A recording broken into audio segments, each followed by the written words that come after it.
आ जाइए सभी प्यारे बच्चे को गुड इवनिंग। हम लोग आज सेट नंबर 153 का डिस्कशन कर रहे हैं। और चलिए, आप लोगों ने सेट तो बना लिया होगा, काफ़ी आनंद भी आए होंगे।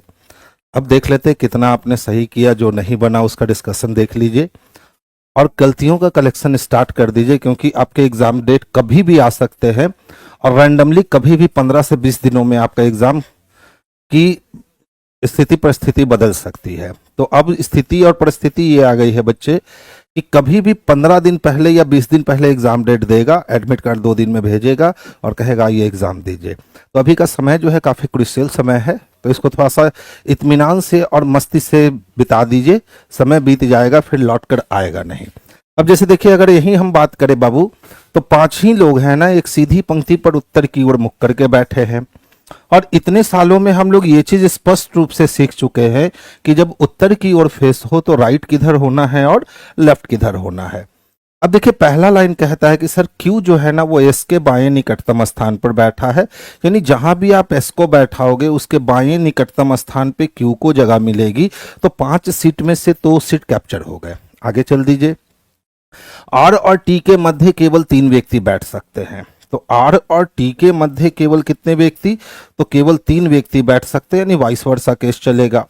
पी टी के बाएं निकटतम स्थान पे है। अब पी टी के बाएं निकटतम स्थान पे है तो 1 2 3 4 5 तो हो ही गया, और पी टी के बाएं निकटतम स्थान पे, यानी ये वाइस वर्सा केस कैंसिल हो गई। अब Q और S है तो Q को यहाँ और S को यहाँ रखेंगे। लीजिए, 5 लोग की व्यवस्था कंप्लीट हो गई। पंक्ति के मध्य में कौन बैठा है? तो पंक्ति के मध्य में S बैठा है, यानी ऑप्शन नंबर डी ही इसके लिए बेस्ट और सबसे सुटेबल आंसर है। तो आंसर बाबू हम लोग ऑप्शन नंबर डी को कर लेंगे, वही हमारे लिए सबसे परफेक्ट आंसर बनेगा। नेक्स्ट क्वेश्चन की ओर मूव कर रहा हूं, ध्यान दीजिएगा। अब देख लो बच्चा क्या कहता है। तो सर ACD है और ACD को सर हमने 12 लिखा है। तो ध्यान से देखेंगे तो बस क्या किया है, 1 गुने 3 और गुने 4, तो चढ़ती आई 12 एकम 12, ये हो गए टोटल 12। क्लियर। इसी तरीके से BEA की बात करें तो 2 गुने 5 गुने 1, 5 दूना 10 एकम 10, तो ये वैल्यू हो गया 10। अब कहता है सर ECG को कैसे लिखोगे? ECG को कैसे लिखोगे? तो E की वैल्यू 5, 5 तिहाई 15 और 15 सते, 15 सते कितना होता है? तो 105 होता है ना। सत्या 21 21 पचे 105। ऑप्शन नंबर डी आंसर बन गए। तो आंसर बच्चे हम लोग ऑप्शन नंबर डी को लगाएंगे। रोशन कुमार जी पूछ रहे हैं सर PDF कहाँ मिलेगा? बच्चा ये टेस्ट सीरीज है, आपको टेस्ट परचेस करने होंगे। या तो आप ऑफलाइन आकर परचेस कर लो बाबू, या तो ऑनलाइन परचेस कर लो। दोनों मोड में आपको ये टेस्ट अवेलेबल है। अच्छा ध्यान से देखिएगा, कुछ XM है ना, जितने भी X है ना इसमें से कुछ क्या है? M है, और सभी WX है। जबकि जितना भी W है वो किसके अंदर है? तो X के अंदर है। अब कहता है कुछ MW नहीं है। कुछ MW नहीं हम सियोरिटी के साथ नहीं कह सकते हैं, और ऐसे भी 2 पॉजिटिव स्टेटमेंट मिलकर नेगेटिव कंक्लूजन देगा नहीं। कोई भी WM नहीं है, फिर से वही बात, कोई भी WM नहीं हम सियोरिटी के साथ कह नहीं सकते। 2 पॉजिटिव स्टेटमेंट मिलकर नेगेटिव कंक्लूजन देगा नहीं। कुछ MX नहीं है तो पॉजिटिव से नेगेटिव बनेगा ही नहीं, यानी कि तीनों के तीनों गलत हैं, तो कोई भी निष्कर्ष अनुसरण नहीं करता है। ऑप्शन नंबर बी को देखेंगे और ऑप्शन नंबर बी को ही हम लोग अपना परफेक्ट और सुटेबल आंसर बना लेंगे। नेक्स्ट क्वेश्चन की ओर बात करें। अब देख लो, ये तो एकदम झुनझुन्ना वाला क्वेश्चन लग रहा है। एकदम छोटे छोटे मानों के साथ सीरीज जो है वो आगे बढ़ रही है, और जब छोटे छोटे मानों के साथ सीरीज आगे बढ़े तो समझिए सीरीज बहुत आसान हो जाता है। अब देख लो, 17 से 25 जाना है, तो 17 से 25 जाने का मतलब 8 बढ़ जाएगा, और 25 से 34 जाने का मतलब 9 बढ़ जाएगा, और 34 से 44 जाने का मतलब 10 बढ़ जाएगा। तो 44 से 55 जाने का मतलब 11 बढ़ गया। तो तय है कि इस बार तो 12 बढ़ना है ना। तो 5 2 कितने हो गए? 7 हो गए। 5 1 कितने हो गए? 6 हो गए। कहोगे sir answer option number A के अलावा और कोई जा ही नहीं सकता है। तो हमारा परफेक्ट आंसर 67 जो है, यही इसके लिए बेस्ट और सबसे सुटेबल आंसर है। अब देखो इस टाइप का क्वेश्चन हर बार एक पूछा जाता है, आपको सिर्फ ये आकृति ढूंढनी है कहाँ है। तो इसमें तो नहीं मिलेगा क्योंकि नीचे से तो आप बना लोगे लेकिन ऊपर नहीं जाओगे। इसमें भी आप नीचे से तो बना लोगे लेकिन ऊपर नहीं जाओगे। अब देख लीजिए इस वाली आकृति में अगर यहां से हम नीचे से बनाकर यहां ऊपर चले जाए मिल जाएगा क्या? यानी ऑप्शन नंबर बी ही इसके लिए बेस्ट और सुटेबल आंसर। अब देखिए सभी मिठाइयां आहार है, जितना भी मिठाई है ना बच्चा, ये सभी मिठाई क्या है? तो ए फॉर आहार है। और सभी आहार स्वास्थ्यकर है, जितने भी आहार है ना स्वास्थ्यकर है, यानी सारे वेन एक दूसरे के साथ ओवरलैप कर रहे हैं। सभी मिठाइयां स्वास्थ्यकर हैं, तो बिल्कुल जब सभी मिठाइयां आहार हैं और सभी आहार स्वास्थ्यकर है तो सभी मिठाइयां भी स्वास्थ्यकर है। सही हो गया। दूसरे की बात करते हैं, कुछ स्वास्थ्यकर मिठाइयां हैं, तो कुछ स्वास्थ्यकर तो मिठाई दिख रहा है, तो एक भी अनुसरण करता है और दो भी अनुसरण करता है। तो इस सिचुएशन में हम ऑप्शन नंबर ए को आंसर क्लिक करेंगे, तो आंसर हम लोग ऑप्शन नंबर ए को बना लेंगे। एक कक्षा में 5 लड़कियां एक सीधी पंक्ति में उत्तर की ओर मुख करके बैठी हैं। जब उत्तर की ओर मुख तो मेरा राइट उसका राइट, मेरा लेफ्ट उसका लेफ्ट। अब देख लो, ए सी के ठीक बाईं ओर बैठी है और डी के दाईं ओर बैठी है। तो ए सी के ठीक बाईं ओर बैठी है और डी के ठीक दाईं ओर बैठी है। ई बी के ठीक दाईं ओर बैठी है लेकिन डी के बाईं ओर नहीं बैठी। तो ई जो है ना वो बी के ठीक कहां बैठी हुई है? तो दाईं ओर। लेकिन किसके लिए? तो सर ई के लिए। तो ई कहां नहीं है? तो डी के बाएं ई नहीं हो सकता। तो अब तो इधर ही चांस है कि हम रख सकते हैं। प्रश्न पूछ रहा है पंक्ति के मध्य में कौन है? तो पंक्ति के मध्य में सी है। ऑप्शन नंबर ए को लगा दीजिए, यही हमारे लिए परफेक्ट और सबसे सुटेबल आंसर है।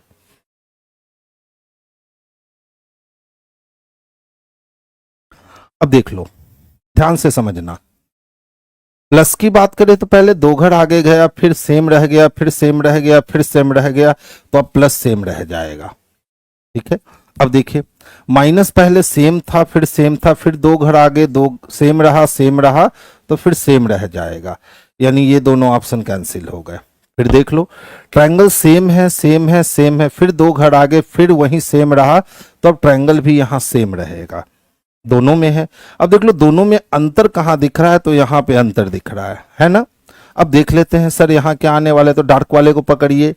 सेम है, सेम है, सेम है, सेम है, सेम है। ठीक है। तो इस बार वो क्या रह सकता है? सेम। तो सेम वाला कोई ऑप्शन है नहीं, यानी ये 2 घर भागने वाला है। तो 2 घर जब भागेगा तो 2 घर भाग कर यही ना आने वाला है, और यहां जैसे ही आएगा तो ऑप्शन नंबर ए ही जो है ना, यही इसके लिए बेस्ट और सबसे सुटेबल आंसर हो जाएगा। अच्छा क्वेश्चन था। अब ध्यान से देखिएगा, बी से ए होने का मतलब है ना बच्चे, -1 हो गए हैं, और 5 से 3 होने का मतलब है -2 हो गए हैं। 23 से 20 होने का मतलब है -3 हो गए हैं, और 13 से 9 होने का मतलब है -4 हो गया है। 20 से 15 होने का मतलब है -5 हो गया है, और 13 से 14 होने का मतलब है -6 हो गया है।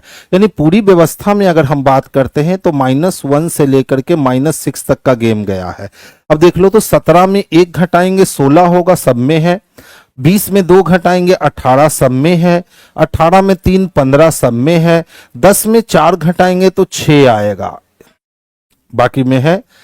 अब 14 में से 5 घटाओगे तो 9 बच जाएगा, खत्म हुआ। और 26 में से 6 घटाने हैं, तो 26 में से 6 घटाओगे तो 20 आएगा। यानी ऑप्शन नंबर बी इसके लिए परफेक्ट और सबसे सुटेबल आंसर बन जाएगा। तो आंसर हम लोग ऑप्शन नंबर बी को लगाएंगे।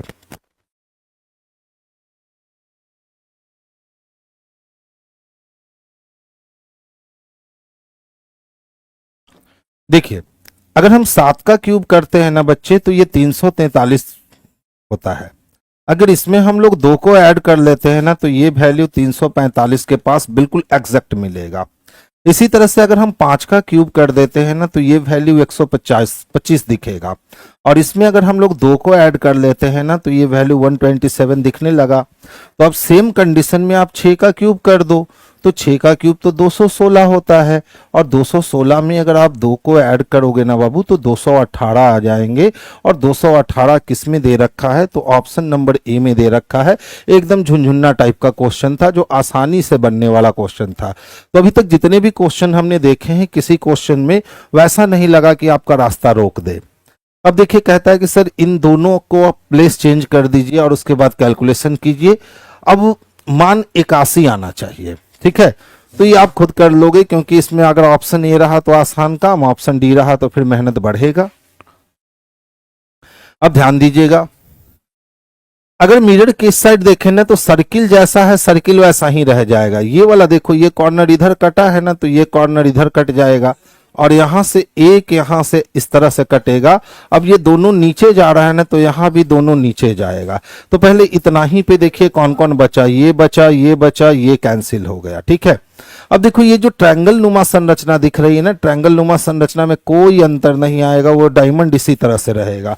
इसमें देखो डायमंड उल्टा है। अब ध्यान से देखिए, दोनों में डायमंड सेम सीक्वेंस दिखा रहे हैं। इधर आपका बड़ा है और इधर आपका छोटा है, तो ये बड़ा वाला आपका इधर ही हिट करने वाला है और छोटा वाला इधर हिट करेगा।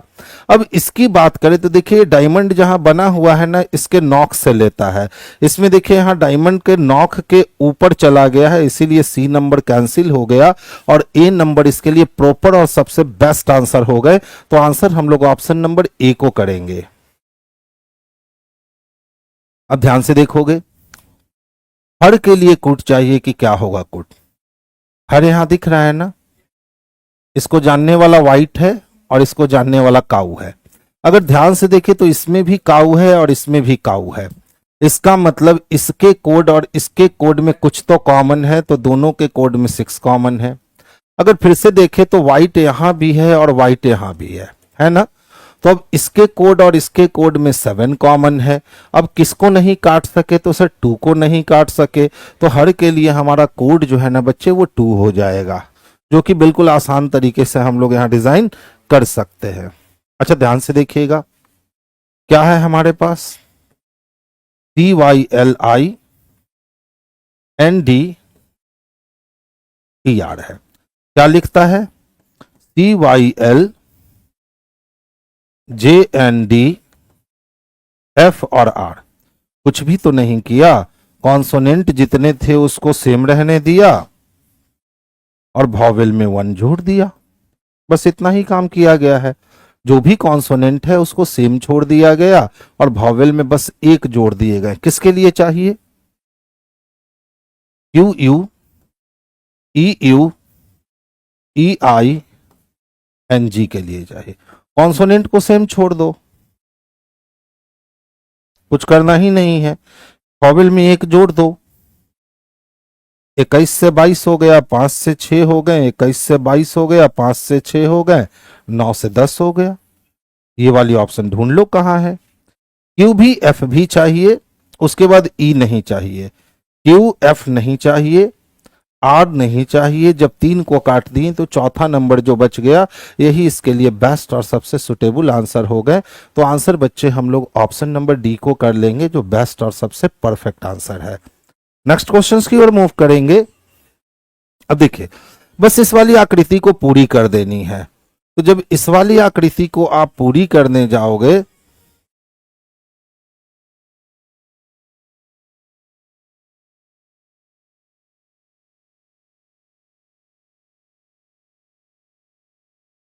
ये फिगर आपको ढूंढना पड़ेगा, ये फिगर कहां है। तो ध्यान से अगर हम देखते हैं तो ये फिगर हमें ऑप्शन नंबर बी में स्पष्टता दिख रहा है। तो आंसर हम लोग ऑप्शन नंबर बी को कर लेंगे, जो बेस्ट और सबसे सुटेबल आंसर है। अब कहता है सर प्लस और डिवीजन का स्थान चेंज कीजिए और 12 और 14 का स्थान चेंज कीजिए और देखिए क्या होता है। तो डिवीजन के जगह पे प्लस, प्लस के जगह पे डिवीजन डाल दिए, 12 और 14 का स्थान बदल दिए, तो यहां 14 कर दिया और यहां 12 कर दिए। अब ये समीकरण पूरा अगर हम ध्यान से देखें तो पहले ये डिवीजन कटेगा। तो डिवीजन अगर हम काटते हैं तो ध्यान से देखोगे तो 15 तिया 45 कट गए, ठीक है। अब मल्टीप्लाई होना है, तो 12 तियाई 36, यानी 14 प्लस 36 और माइनस हो गए 10। 36 में से 10 गया 26, 14 प्लस 26 कर लो 14 प्लस 26 40 हो गए, 40 किस में है? तो ऑप्शन नंबर ए में है। तो आंसर हम लोग बच्चे ऑप्शन नंबर ए को पिक करेंगे, यही हमारे लिए बेस्ट और सबसे सुटेबल आंसर होगा। देखिए अगर ध्यान से देखें ना, तो ये वाली फिगर जो है ना, इस वाली फिगर में कोई परिवर्तन होना ही नहीं है। अब ये ट्रायंगल जो है ना, वो ट्रायंगल इधर से रिएक्ट करने वाला है और इधर ये डार्क हो जाना है, ठीक है। अब इस वाले ट्रायंगल की अगर बात करें तो ये वाली ट्रायंगल हमारी यहां आ जाएगी डार्क होकर, और देखिए ये दो गया है ना, तो एक हमारा यहां से हिट करना है और एक हमारा यहां से हिट करना है, बिल्कुल हूबहू ये आकृति बननी है। और ये आकृति आप अगर देखते हो तो देखो किस में बनी हुई है, तो बस ऑप्शन नंबर ए में ही ये आकृति बनी हुई है। तो आंसर हम लोग ऑप्शन नंबर ए को ही करेंगे, जो कि बेस्ट और सबसे सुटेबल है। तो देखो सेम आकृति बी में भी बन गई है, ठीक है। तो ए और बी में अगर चयन करना है ना बच्चे, तो हम लोग ए का ही चयन करेंगे, बी को हम लोग छोड़ देंगे, ठीक है। एग्जाम कब होगा? रैंडमली कभी भी हो सकता है बच्चे। अब देखिए कहता है एक निश्चित कूट भाषा में यदि पोशाक को कंघी, कंघी को हेयर ड्रायर, हेयर ड्रायर को लिपस्टिक कहा जाए, लिपस्टिक को चंदन और चंदन को आभूषण कहा जाए, तो होठ को रंगने के लिए किसका उपयोग करोगे? तो स्वाभाविक सी बात है, होठ को रंगने के लिए हम लोग लिपस्टिक का यूज करेंगे, और लिपस्टिक को हम क्या कह रहे हैं? चंदन, यानी चंदन से होठ रंग दिया जाएगा। ऑप्शन नंबर सी बेस्ट और सबसे सुटेबल आंसर हो गए। आगे चले।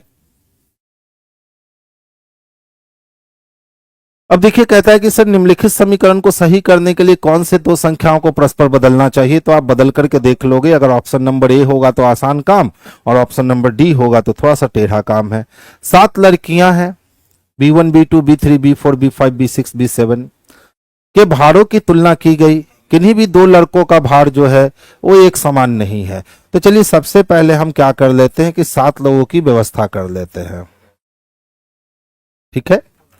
अब कहता है B4 का भार केवल 3 लड़कियों से कम है, तो केवल 3 लड़कियों से कम किसका भार है? तो B4 का भार है। आगे चलिए। B1 का भार B7 से अधिक है, तो B1 की अगर हम बात करें ना, तो इसका भार किससे अधिक है? तो B7 के भार से अधिक है। B2 का भार सबसे अधिक है। अब B2 की बात करें तो B2 का जो भार है ये सबसे अधिक है। फिर कहता है B5 और B6 दोनों का भार B1 से अधिक है, तो B5 और B6 दोनों का भार जो है वो B1 से क्या है? अधिक है। B3 का भार B7 से कम है, और B3 का भार जो है वो B7 से कम है। बस इसको उठाकर यहां लगाना है आपको, तो ध्यान से देखिएगा।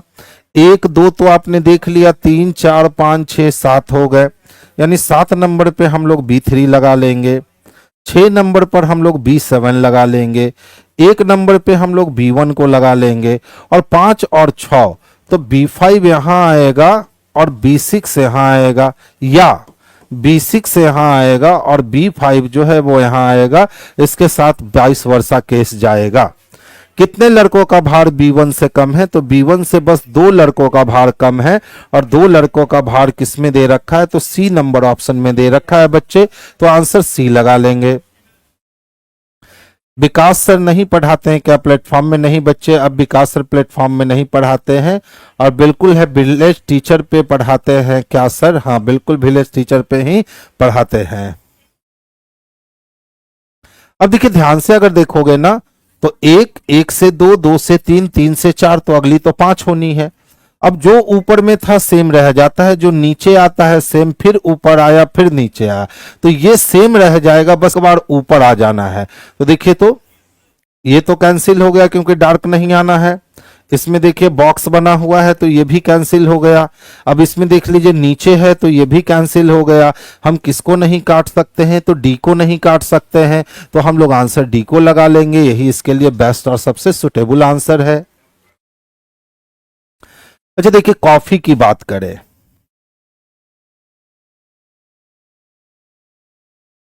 और कॉफी को कितना लिखा गया है? तो सर 40 लिखा गया है।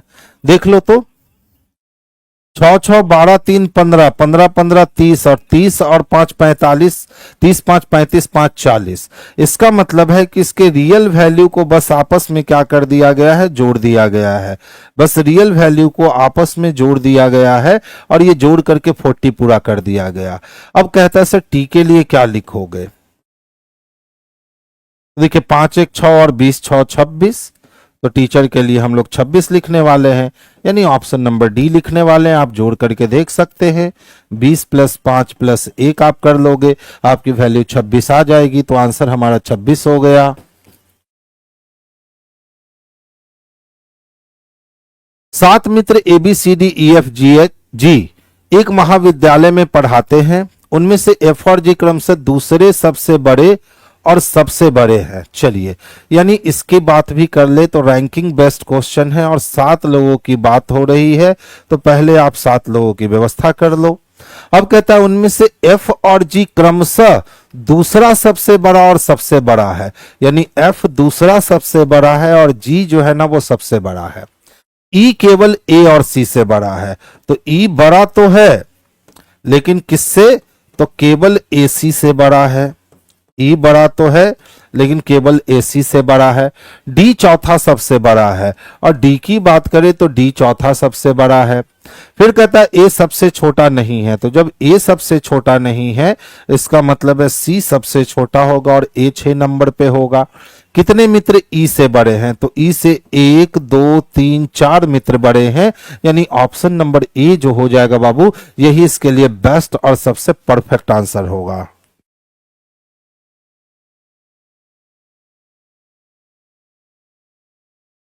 अच्छा ध्यान से देखिएगा, एडी एडी एडी एडी सब में, तो इस बार भी एडी चाहिए, कोई परिवर्तन नहीं। एफ बी सब में, तो इस बार भी एफ बी चाहिए, कोई परिवर्तन नहीं।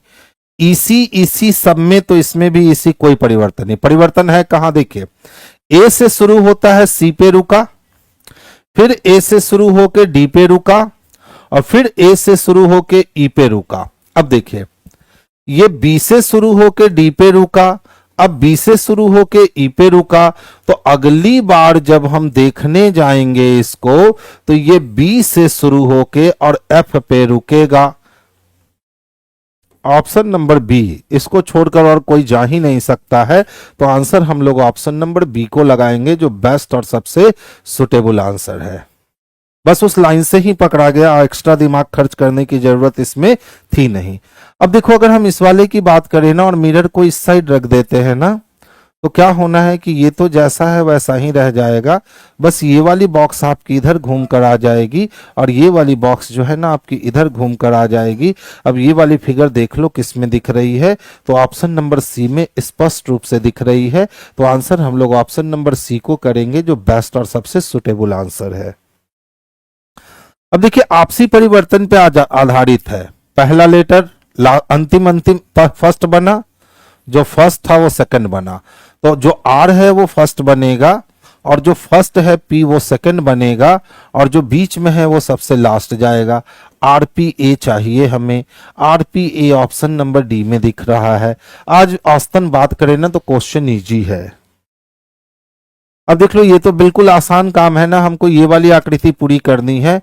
ये बना नहीं सकता है, ये बना नहीं सकता है। अब इसमें बात करें तो इसकी कमी है, तो बी नहीं बना सकता है, तो ए ने बनाया। बिहार कर्मचारी चयन आयोग 2025 अखर प्रखंड संख्या की पदाधिकारी SSO और BSO के लिए कुल पद की वैकेंसी जो आई थी 662 वैकेंसी थी। ऑल सब्जेक्ट की टारगेट बैच आपकी 24 मार्च से स्टार्ट हो चुकी है और इसकी फी मात्र 499 रुपए रखी गई है। तो जिन बच्चों ने ये वैकेंसी भरा है और सोच रहे हैं कि कहां से तैयारी करनी चाहिए, तो आप इस बैच को परचेस कर सकते हैं। अपनी तैयारी को पूर्ण इस बैच के माध्यम से आप कर सकते हैं।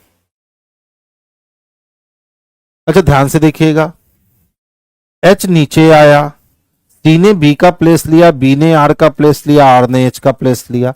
फिर देखो, R नीचे आया, H C के पास गया, C B के पास गया, B R के पास गया। फिर देखो तो B नीचे आया, R इस प्लेस पे गया, H इस पे गया, B इस पे गया। ठीक है। फिर देखोगे तो अब सी को नीचे आना चाहिए, बी को यहां होना चाहिए, आर को ऊपर आना चाहिए और एच को यहां आना चाहिए, यानी सेम वर्क जो है ये रिपीटेशन सीरीज है, 1 2 3 4 5 सीरीज है, इसको कंटिन्यूअस सीरीज कहते हैं। ठीक है। अब ध्यान से देखिए तो एच आर सी बी चाहिए, H R C B, H R C B, H R C B, H R C B नहीं है। इसी तरीके से अगर बीच वाले का रोटेशन देखे तो देख लो, 4 1 2 3, 3 4 1 2, इसका मतलब यहां क्या हो जाएगा, तो 4 1 2 3, 4 1 2 3, ऑप्शन नंबर सी यही इसके लिए बेस्ट और सबसे सुटेबल आंसर हो जाएगा। नेक्स्ट क्वेश्चंस की बात करें, यदि दीपक रवि का भाई है, पूछता दीपक किस प्रकार संबंधित है रीना से। तो देखिए, अगर हम रीना है तो रवि हमारा बेटा है और हमारे बेटे का दीपक भाई है, तो बेटे का भाई कौन लगेगा, तो बेटा लगेगा। ऑप्शन नंबर ए इसके लिए बेस्ट और सुटेबल आंसर हो गए। आप चाहो तो डायरेक्ट नहीं बनाकर इनडायरेक्ट बनाओ। अगर हम दीपक की बात करें तो दीपक भाई है किसका, रवि का। रीना अतुल की बहन है और रवि रीना का पुत्र है। रवि किसका पुत्र है, रीना का, और रीना किसकी बहन है, अतुल की। अब पूछा गया दीपक किस प्रकार संबंधित है रीना से, तो रीना के बेटे का भाई, तो बेटे का जो भाई होगा वो बेटा ही होगा, यानी ऑप्शन नंबर ए होगा। लिखकर बनाओगे समय अधिक लगेगा, अगर डायरेक्ट वहीं से बनाओगे तो डायरेक्ट कहोगे सर ये रीना है, रवि रीना का बेटा है और बेटे का भाई तो बेटा ही लगेगा, डायरेक्ट बन जाएगा। बस उतना ही काम करना होगा, उससे ज्यादा ब्लड रिलेशन में मेहनत करना होता नहीं है। अच्छा, सीरीज की देखिए खासियत, एक छोड़कर हमेशा 21 रिपीट कर रहा है। 9 से 11 हुआ 2 जुटा, 11 से 13 हुआ 2 जुटा, तो अगर 13 2 जोड़े तो 15 होगा, या अगर प्राइम नंबर चले तो 11 13 के बाद अगला प्राइम नंबर 17 होगा। तो आंसर में 15 या 17 दोनों में से कोई एक होगा। तो अगर हम ध्यान से देखें तो 17 ऑप्शन में है नहीं, 15 ऑप्शन में है, तो आंसर हम लोग ऑप्शन नंबर बी को लगा लेंगे। चलिए नेक्स्ट क्वेश्चंस की बात करते हैं। अच्छा देखिए, ध्यान से देखिएगा, B A B B A, अगर हम यहां बी डाल दे तो B A B A B A B A B A, तो बी के पहले हमेशा ए होता है ना, बाहर क्या निकला, A B B A B. अब देख लो तो A B B A B कहीं है क्या, A B B A B B A B option number B में है, तो आंसर हमारा ऑप्शन नंबर बी जो है ना बच्चे, यही इसके लिए बेस्ट और सबसे सुटेबल आंसर हो गया। अच्छा ध्यान से देखिएगा, जो भारतीय नेता हो परंतु गायक नहीं हो, तो भारतीय चाहिए, नेता चाहिए परंतु गायक नहीं चाहिए, गायक नहीं चाहिए तो गायक के सर्किल से हटा दीजिए, तो गायक के सर्किल से हटा दिए तो मात्र 2 बचा, 2 किस में है, तो ऑप्शन नंबर ए में है, तो आंसर हमारा ऑप्शन नंबर ए बन जाएगा। एक लड़के की ओर इशारा करते हुए सुनीता ने कहा, ठीक है, तो किसकी ओर इशारा, तो कोई लड़का था, इस लड़के की ओर इशारा करते हुए सुनीता ने कहा, वह मेरे दादाजी, यानी यह लड़का मेरे दादाजी, तो मेरे दादाजी यानी पिताजी के पिताजी के अकेले पुत्र, तो दादाजी का अकेला पुत्र पिताजी का पुत्र है, तो पिताजी का पुत्र कौन लगेगा, तो भाई लगेगा, तो आंसर हम लोग भाई को बना लेंगे, ऑप्शन नंबर सी बना लेंगे। ध्यान से देखिएगा, कहता शब्द नहीं बनाया जा सकता, तो मेडिसिन की बात करें तो देखिए तो MEDICI,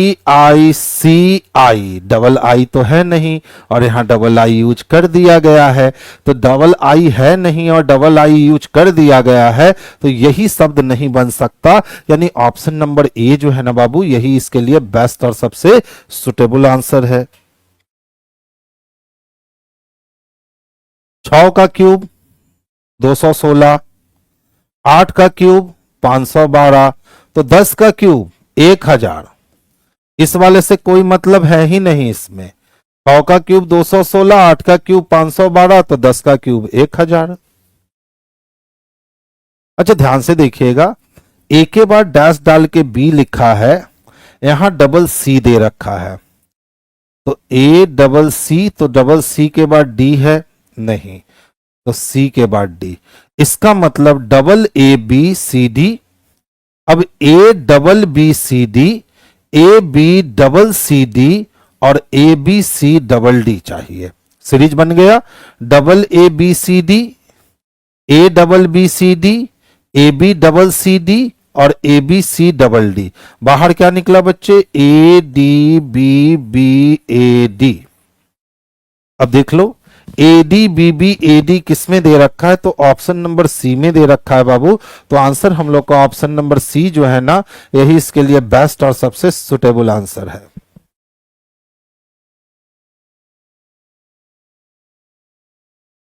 कौन सी संख्या सभी भारतीय अध्यापक को दर्शाती है जो वकील भी है? अब भारतीय भी चाहिए, अध्यापक भी चाहिए और वकील भी चाहिए, तो तीनों में बस तीन ही तो है। आज सही में क्वेश्चन आसान है। शाकाहारी चाहिए, स्तनधारी चाहिए और पालतू चाहिए। तो देखिए जो भी स्तनधारी है सभी को तो हम पालतू नहीं बनाते हैं, लेकिन कुछ को पालतू बनाते हैं। और जो भी स्तनधारी है सारे शाकाहारी नहीं होते हैं, लेकिन कुछ होते हैं। और कुछ स्तनधारी को पालतू भी बनाते हैं और वो शाकाहारी भी होते हैं। यानी तीनों को एक दूसरे पे ओवरलैप करना चाहिए। तो आंसर ऑप्शन नंबर बी में ही तीनों एक दूसरे पे ओवरलैप करता दिखता है। अब देखिए मैट्रिक्स से बड़ा इजी है, लव के लिए चाहिए। हमने हमेशा बताया मैट्रिक्स में पीछे से चलेंगे, पहले ई की वैल्यू चेक करेंगे। तो ई की वैल्यू देखो 68 86 दे रखा है। तो 68 की अगर बात करें तो हम 6 और 8 में जाएंगे। तो 6 और 8 में तो ई मिल गया ना, 68 बच गया। अब 86 की बात करेंगे तो 86 में जैसे ही हम जाते हैं तो ई को ढूंढ रहे थे, ए मिला, यानी ये और नंबर ऑप्शन गया। अब बात करें भी की, तो भी के लिए 67 सब में है, छोड़ दीजिए, चेक करने की जरूरत नहीं है। ओ की बात करें तो 12 98 या 30। तो चलिए ओ में देखते हैं 12। अगर हम 12 में जाते हैं तो हमारी मुलाकात एन से होती है, तो 12 नंबर खिसक गया। 98 की बात करें तो 98 में हमारी मुलाकात आर से होती है, यानी ये भी खिसक गया। अब 30 की बात करें तो 30 में हमारी मुलाकात किससे होती है? तो ओ से होती है। यही डी नंबर आंसर हमारे लिए बेस्ट और सबसे सुटेबल आंसर बन गया। अब देखिए एक लड़का उत्तर की ओर चलता है 20 मीटर। अब पूछ क्या रहा है? उसकी अंतिम जगह आरंभ वाली जगह से कितना मीटर और किधर है? तो देखिए उत्तर में 20 चलते चलते दायां मुड़े, तो उत्तर से दायां मुड़े तो पूरब में गए, और फिर दायां मुड़े तो पूरब से दायां मुड़े तो दक्षिण में गए। तो उत्तर से उत्तर दक्षिण कट गया। अब दक्षिण में जाते जाते बायां मुड़े तो फिर पूरब में गए, तो 15 और 30 45 हो गए पूरब में। और फिर बायां मुड़े तो ये दक्षिण से उत्तर 10 10 कट गया। इसका मतलब है कि पूरब में 45 मीटर की दूरी पे होगा। ऑप्शन नंबर डी हो गया। आप चाहो तो लाइन खींच के बना सकते हो। एक बंदा उत्तर की ओर 20 मीटर जाता है, दाईं ओर मुड़ता है और 30 मीटर मूव करता है, फिर से दाईं ओर मुड़ता है और 30 मीटर मूव करता है, फिर से बाईं ओर मुड़ के 15 मीटर मूव करता है, और फिर से बाईं ओर मुड़ के 10 मीटर मूव करता है। अब पूछ रहा है सर उसकी अंतिम जगह अपनी आरंभ वाली जगह से कहां है? तो देखिए आरंभ वाली जगह ये थी, और यहां से अंतिम जगह अगर आना है हमें तो ईस्ट में जाना होगा। अब ये पूरा डिस्टेंस 20 है और ये पूरा डिस्टेंस 30 है, तो 20 से 20 तो कैंसिल हुआ है, नहीं ये पूरा डिस्टेंस 10 बचेगा। तो ये 10 नीचे गया और ये 10 ऊपर गया, तो ये 10 से 10 कैंसिल हुआ। तो हमारे पास जो एक्चुअल डिस्टेंस बचा वो कितना बचा? तो यहां से यहां तक 30 और यहां से यहां तक 15। तो 30 प्लस 15 कितने हो गए? तो 45 हो गए। तो आंसर हम लोग ऑप्शन नंबर डी को कर लिए, जो बेस्ट और सबसे सुटेबल आंसर है। अगर वैसे बनाना सीख लिए ना क्वेश्चन को, तो समझो कि मिनटों का काम सेकंडों में आपने कर लिया। और जब तक बच्चे एक क्वेश्चन बनाएंगे आप 2 बना लोगे। देखिए एक्स और वाई सूर्य उदय के समय एक दूसरे को देख रहा था, यानी आमने सामने खड़ा था। वाई की परछाई एक्स के दाएं बनती है, तो सूर्य उदय तो सुबह है ना, और एक्स के दाएं परछाई बनने का मतलब है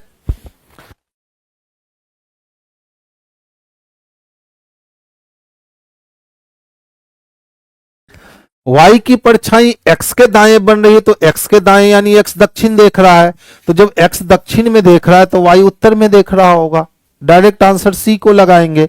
एकदम हंसते खेलते ये क्वेश्चन बन जाता है। देख लीजिए x और y सूर्य उदय के सामने आमने सामने देख रहे थे।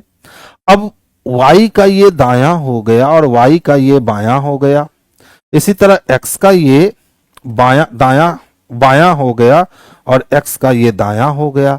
अब परछाई बन रही है y की, लेकिन बन रही है x के दाएं तरफ, इसका मतलब सूरज इधर है, तो ऊपर ईस्ट है नीचे वेस्ट है, इससे क्लॉकवाइज चलेंगे साउथ, एंटी क्लॉकवाइज चलेंगे नॉर्थ। अब पूछ रहा है सर वाई किस तरफ देख रहा है, तो ध्यान से देखिए वाई इस तरफ देख रहा है और ये डायरेक्शन हमें कहां लेकर आएगी, तो ये डायरेक्शन नॉर्थ में लेकर आएगी, वही हमने उत्तर आंसर लगाया। दर्पण के मध्य में घड़ी का समय दिखने पे 2:45 दिखता है, तो 2:45 दिखता है यानी 2:45 दिखता है, तो घड़ी का सही समय मिनट को 60 पूरा करना है यानी 15 चाहिए। मिनट चला है तो घंटे को 11 पूरा करना है यानी 9 चाहिए, यानी 9:15 दिखना चाहिए, जो कि ऑप्शन नंबर सी में हमें स्पष्ट रूप से दिख रहा है। तो आंसर हम लोग ऑप्शन नंबर सी को बनाएंगे।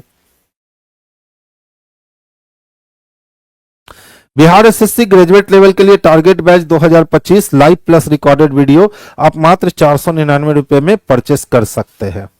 अच्छा ध्यान से देखिएगा, तो 5 + 6 11 + 4 कितने हो गए 15, लिख दिया 15। 7 + 6 13 और 13 + 8 कितने हो गए तो 21, लेकिन लिख दिया 42। अब समझ में आया, पहले गुना 1 से किया तो 15, अब गुना 2 से किया तो 21 दूना 42, अब भैया गुना 3 से करेगा, 8 × 6 14 और 14 9 कितना तो 23, 9 × 6 15 15 8 23, 23 को गुना करेगा किससे 3 से, तो 3 तिहाई 9 2 तिया 6 69 चाहिए, पहले 1 से गुना 2 से तो 3 से गुना, ऑप्शन नंबर ए आंसर हो गए। तो आंसर हम लोग ऑप्शन नंबर ए को कर लेंगे। पूछता है सर कितने वर्ग हैं, तो देख लो, एक वर्ग, ये दूसरा वर्ग, ये तीसरा वर्ग, ये चौथा वर्ग, ये पांचवा वर्ग, ये छठा वर्ग, ठीक है। छठा के बाद देख लो, ये हमारा रहा 7 नंबर वाला वर्ग और ये हमारा रहा 8 नंबर वाला वर्ग, यानी इसमें वर्ग की टोटल संख्या कितनी है, तो इसमें वर्ग की संख्या टोटल 8 है, तो आंसर हम लोग लगा लेंगे 8 वर्ग हैं, यानी ऑप्शन नंबर डी को। देखिए सी का ए से क्या संबंध है, तो बी और सी तो बहनें हैं ना, तो अगर हम हैं तो मेरी बहन हो गई और मेरी बहन के पिता मेरे पिता और मेरे पिता के भाई मेरे चाचा, तो ए को जब हम चाचा कहेंगे तो चाचा हमको भतीजी कहेंगे, यानी ऑप्शन नंबर बी इसके लिए बेस्ट आंसर है। देख लो, ए भाई है डी का, डी पिता है बी का और बी और सी बहनें हैं। अब प्रश्न पूछा गया, बताइए कि सी का ए से क्या संबंध है, सी का ए से संबंध जानना है। तो अगर हम ए हैं तो ये मेरा भाई, मेरे भाई की बेटी भतीजी और भतीजी की जो बहन हो गई वो भी क्या कहलाई भतीजी, तो आंसर किसको करेंगे, तो ऑप्शन नंबर बी को करेंगे। एक ही पासे को 2 बार घुमाया, कहता है संख्या 1 निचले फलक पे है तो ऊपर क्या होगा। अब दोनों में देखो एक ही एलिमेंट कॉमन है, तो जब 2 पासे में एक एलिमेंट कॉमन हो तो जो नहीं दिख रहा है वही इसका अपोजिट है, तो 1 नहीं दिख रहा है तो 1 का अपोजिट 2 है। कहता है भिन्न आकृति का चयन कीजिए, बस यही भिन्न आकृति है, प्योर शंकु बना हुआ है, 3D फिगर बना हुआ है, बाकी कोई 3D फिगर नहीं है, ये इकलौता 3D फिगर है, तो यही अलग है। निम्नलिखित में से विषम को छांटिए, तो देखिए तो 16 से 10 होने के लिए -6, तो 13 से 7 होने के लिए -6, 24 से 22 होने के लिए -2 और 22 से 14 होने के लिए -8। देख लीजिए अलग अलग अंतर आ गया, नहीं बच्चे ये अंतर पे नहीं बनेगा, ये तो तय हो गया कि ये अंकों लेटर के अंतर पे नहीं बनेगा। तो जब लेटर के अंतर पे नहीं बनेगा तो प्लेस वैल्यू को जोड़ते हैं, तो 16 और 4 20, 20 10 30, इसका वैल्यू हो गया 30, 13 7 20 5 25, इसका वैल्यू हो गया 25, 24 1 25, तो ऐसे जोड़ते हैं 22 एक 23, 23 दूना 46 एक 47, इसका वैल्यू हो गया 47। और 14 और 7, 14 7 कितने हो गए? तो 21, 21 21 42 एक 43, इसका वैल्यू हो गया 43। ए को लगा लीजिए, यही सम संख्या दे रहा है, बाकी सब जो है वो ऑड नंबर और प्राइम नंबर दे रहे हैं। तो आंसर किसको लगा लीजिए? ए को। तो जब अंतर पे नहीं बना तो फिर हम प्लेस वैल्यू पे आए, अगर प्लेस वैल्यू पे नहीं आता तो फिर जोड़ घटाव पे आ जाते हैं। तो प्लेस वैल्यू पे मिल गया तो आंसर लगा लिए, अगर प्लेस वैल्यू पे भी आंसर पता नहीं चलता तो फिर हम जोड़ घटाव पे आते और तब आंसर हमारा बन जाता। तो इसका आंसर ए होगा। आज की सभा हमारी यहीं बर्खास्त की जाती है। औसतन आम दिनों के मुकाबले आज इजी क्वेश्चंस प्रस्तुत किए गए थे। कल फिर हम लोगों की मुलाकात होगी और कल फिर हम लोग देखेंगे इसको। तब तक बच्चे गुड नाइट, स्वीट ड्रीम। आगे आपकी डिस्कशन कंटिन्यू रहेगी। हमारी सभा बर्खास्त हुई। हेलो विद्यार्थीगण, मैं इसके कश्यप आप तमाम विद्यार्थी का हार्दिक अभिनंदन करता हूं। विद्यार्थी हर दिन की तरह आज एक बार पुनः उन तमाम प्रश्नों को बड़े ही बारीकी के साथ, बड़े ही स्टेप बाय स्टेप हमको देखना है, आपको बतलाना है, ताकि आप अपने आप को बेहतर फील कर सकें। जब परीक्षा में इसी प्रकार का प्रश्न आए तो कैसे आप उसके उत्तर तक पहुंचेंगे बिना किसी प्रॉब्लम के। चलिए प्रश्न क्या है भाई, सो देखिए। सूची 1 और 2 को सुमेलित कीजिए, किससे संबंधित है? तो अंग्रेजों द्वारा विलय का वर्ष अर्थात लॉर्ड डलहौजी की हड़प नीति।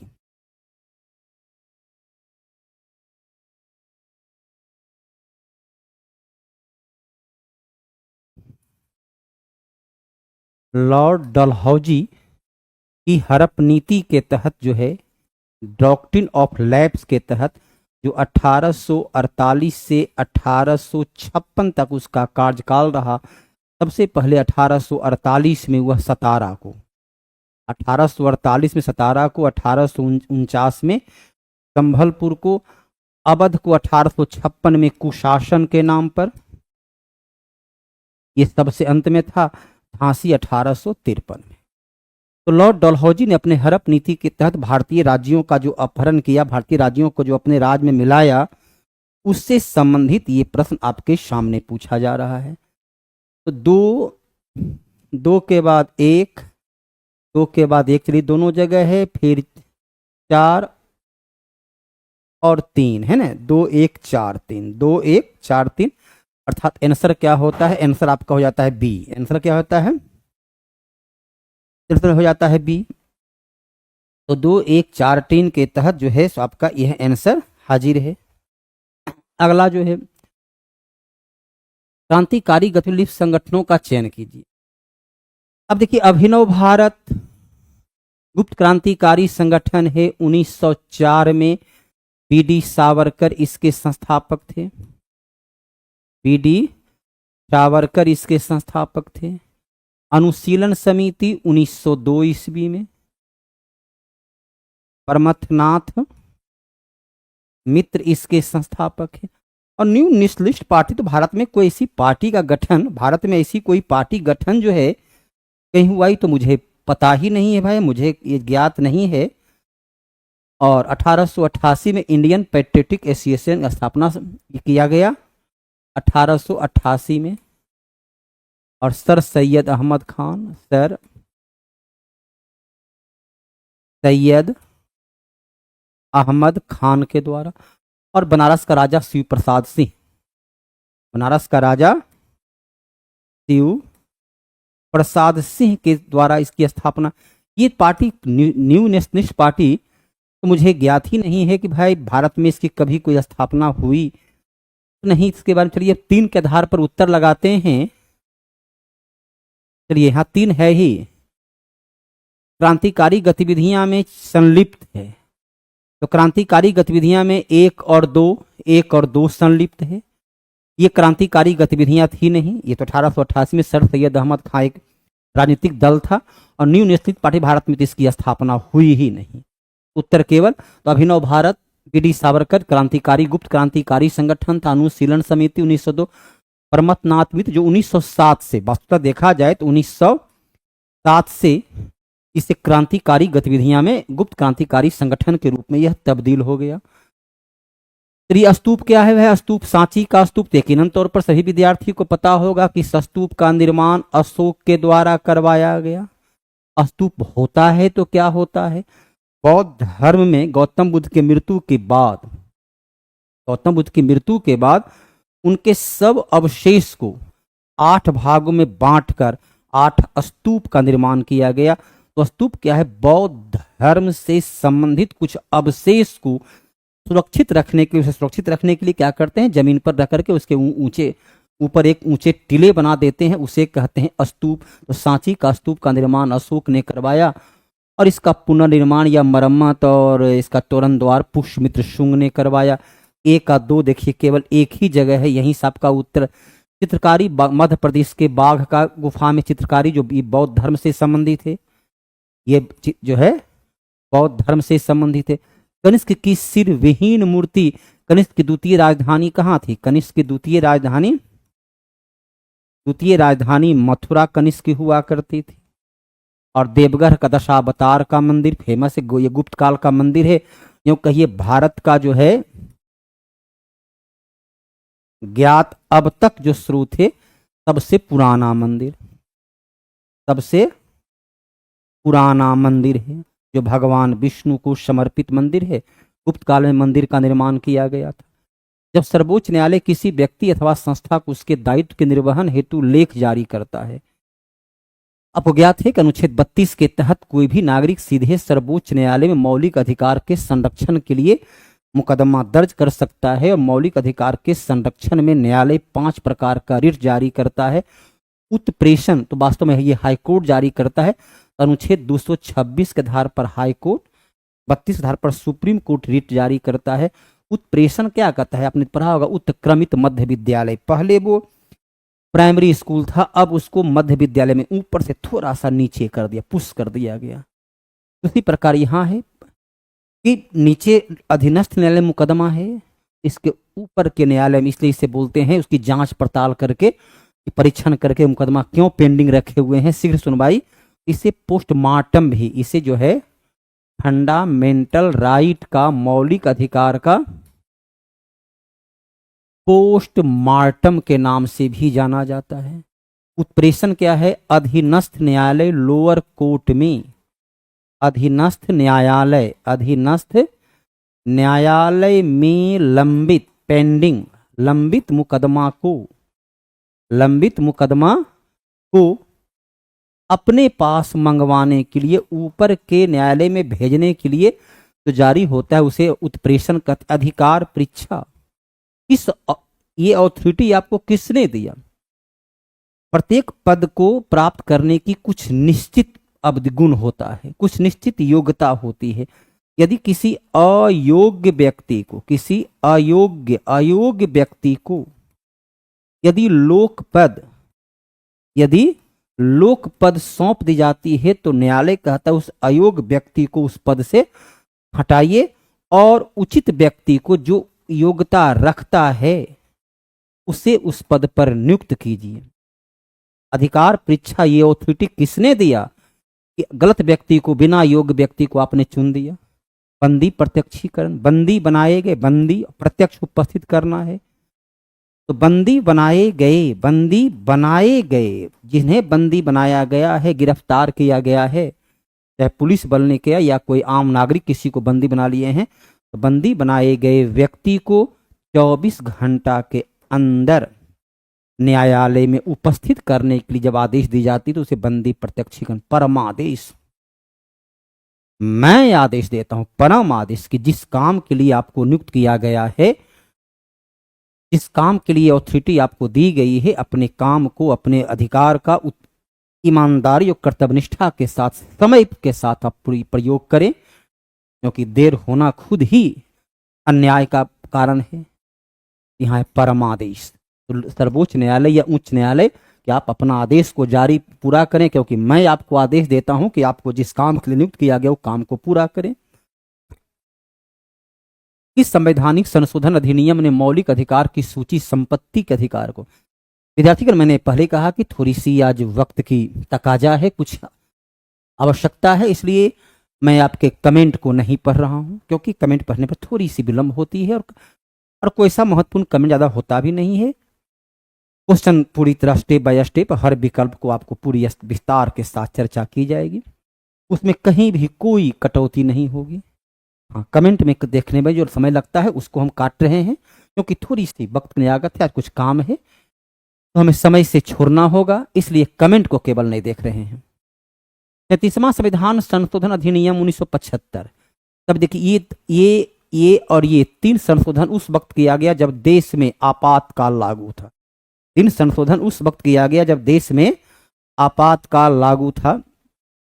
37वां संविधान संशोधन में ये तो कुछ ऐसा था नहीं। अरुणाचल प्रदेश, जो कि तब एक केंद्र शासित प्रदेश था 1975 में, आपको ज्ञात होगा कि 1987 में अरुणाचल प्रदेश को राज्य बनाया गया।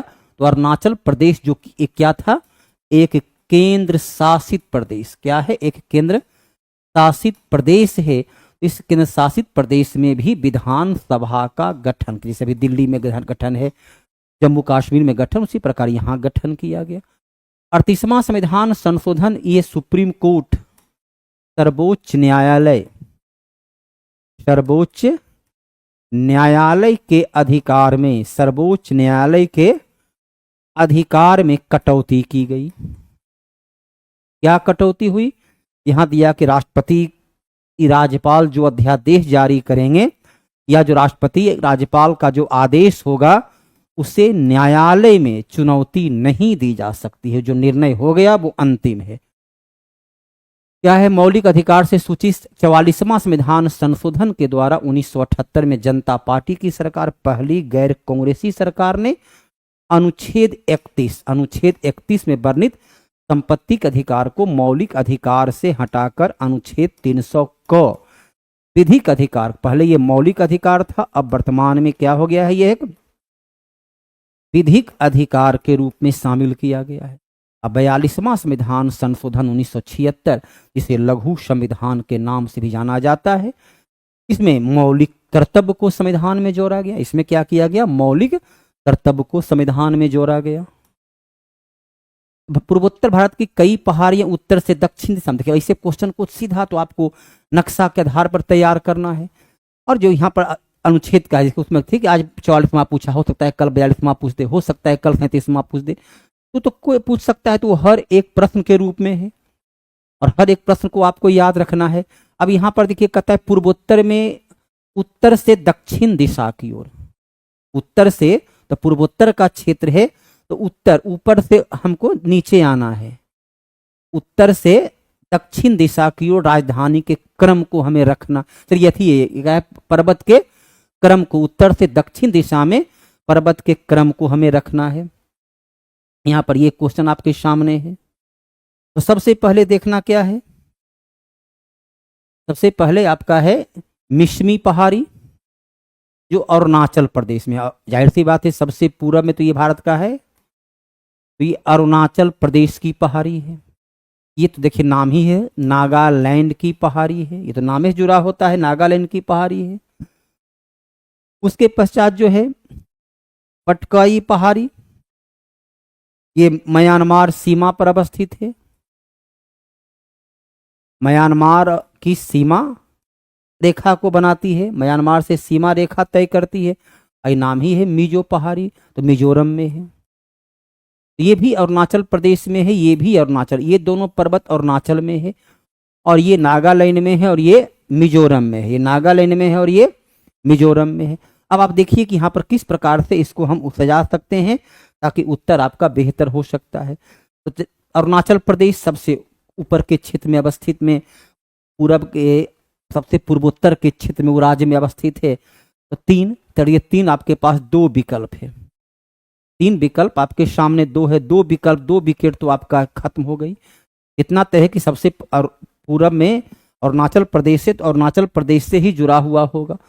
उसके बाद तो स्पष्ट है कि ये 2 अरुणाचल में है, तो 3 के बाद 2 होना है, 3 के बाद देखिए यहाँ 1 है, तो ये विकल्प खत्म हो गया।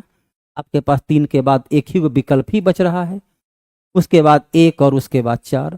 तो 2 अरुणाचल प्रदेश में है, तो अरुणाचल प्रदेश सबसे पहले आना है। पूर्वोत्तर भारत के सबसे पूर्व में अरुणाचल प्रदेश अवस्थित हो जाता है। तो अरुणाचल प्रदेश के राज्य पर इसका आप उत्तर आसानी से लगा सकते हैं। कौन सी नदी डाकू की नदी? चलिए, सब फेमस चंबल का डाकू, कई कई फिल्म बन चुकी है।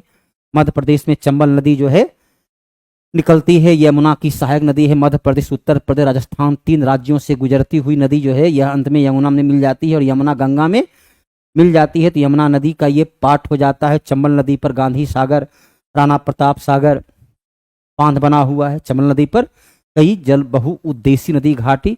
गोमती नदी उत्तर प्रदेश से ही निकलती है, पीलीभीत से उत्तर प्रदेश में गंगा में मिल जाती है। सोन मध्य प्रदेश से निकलती है और बिहार में गंगा में मिल जाती है।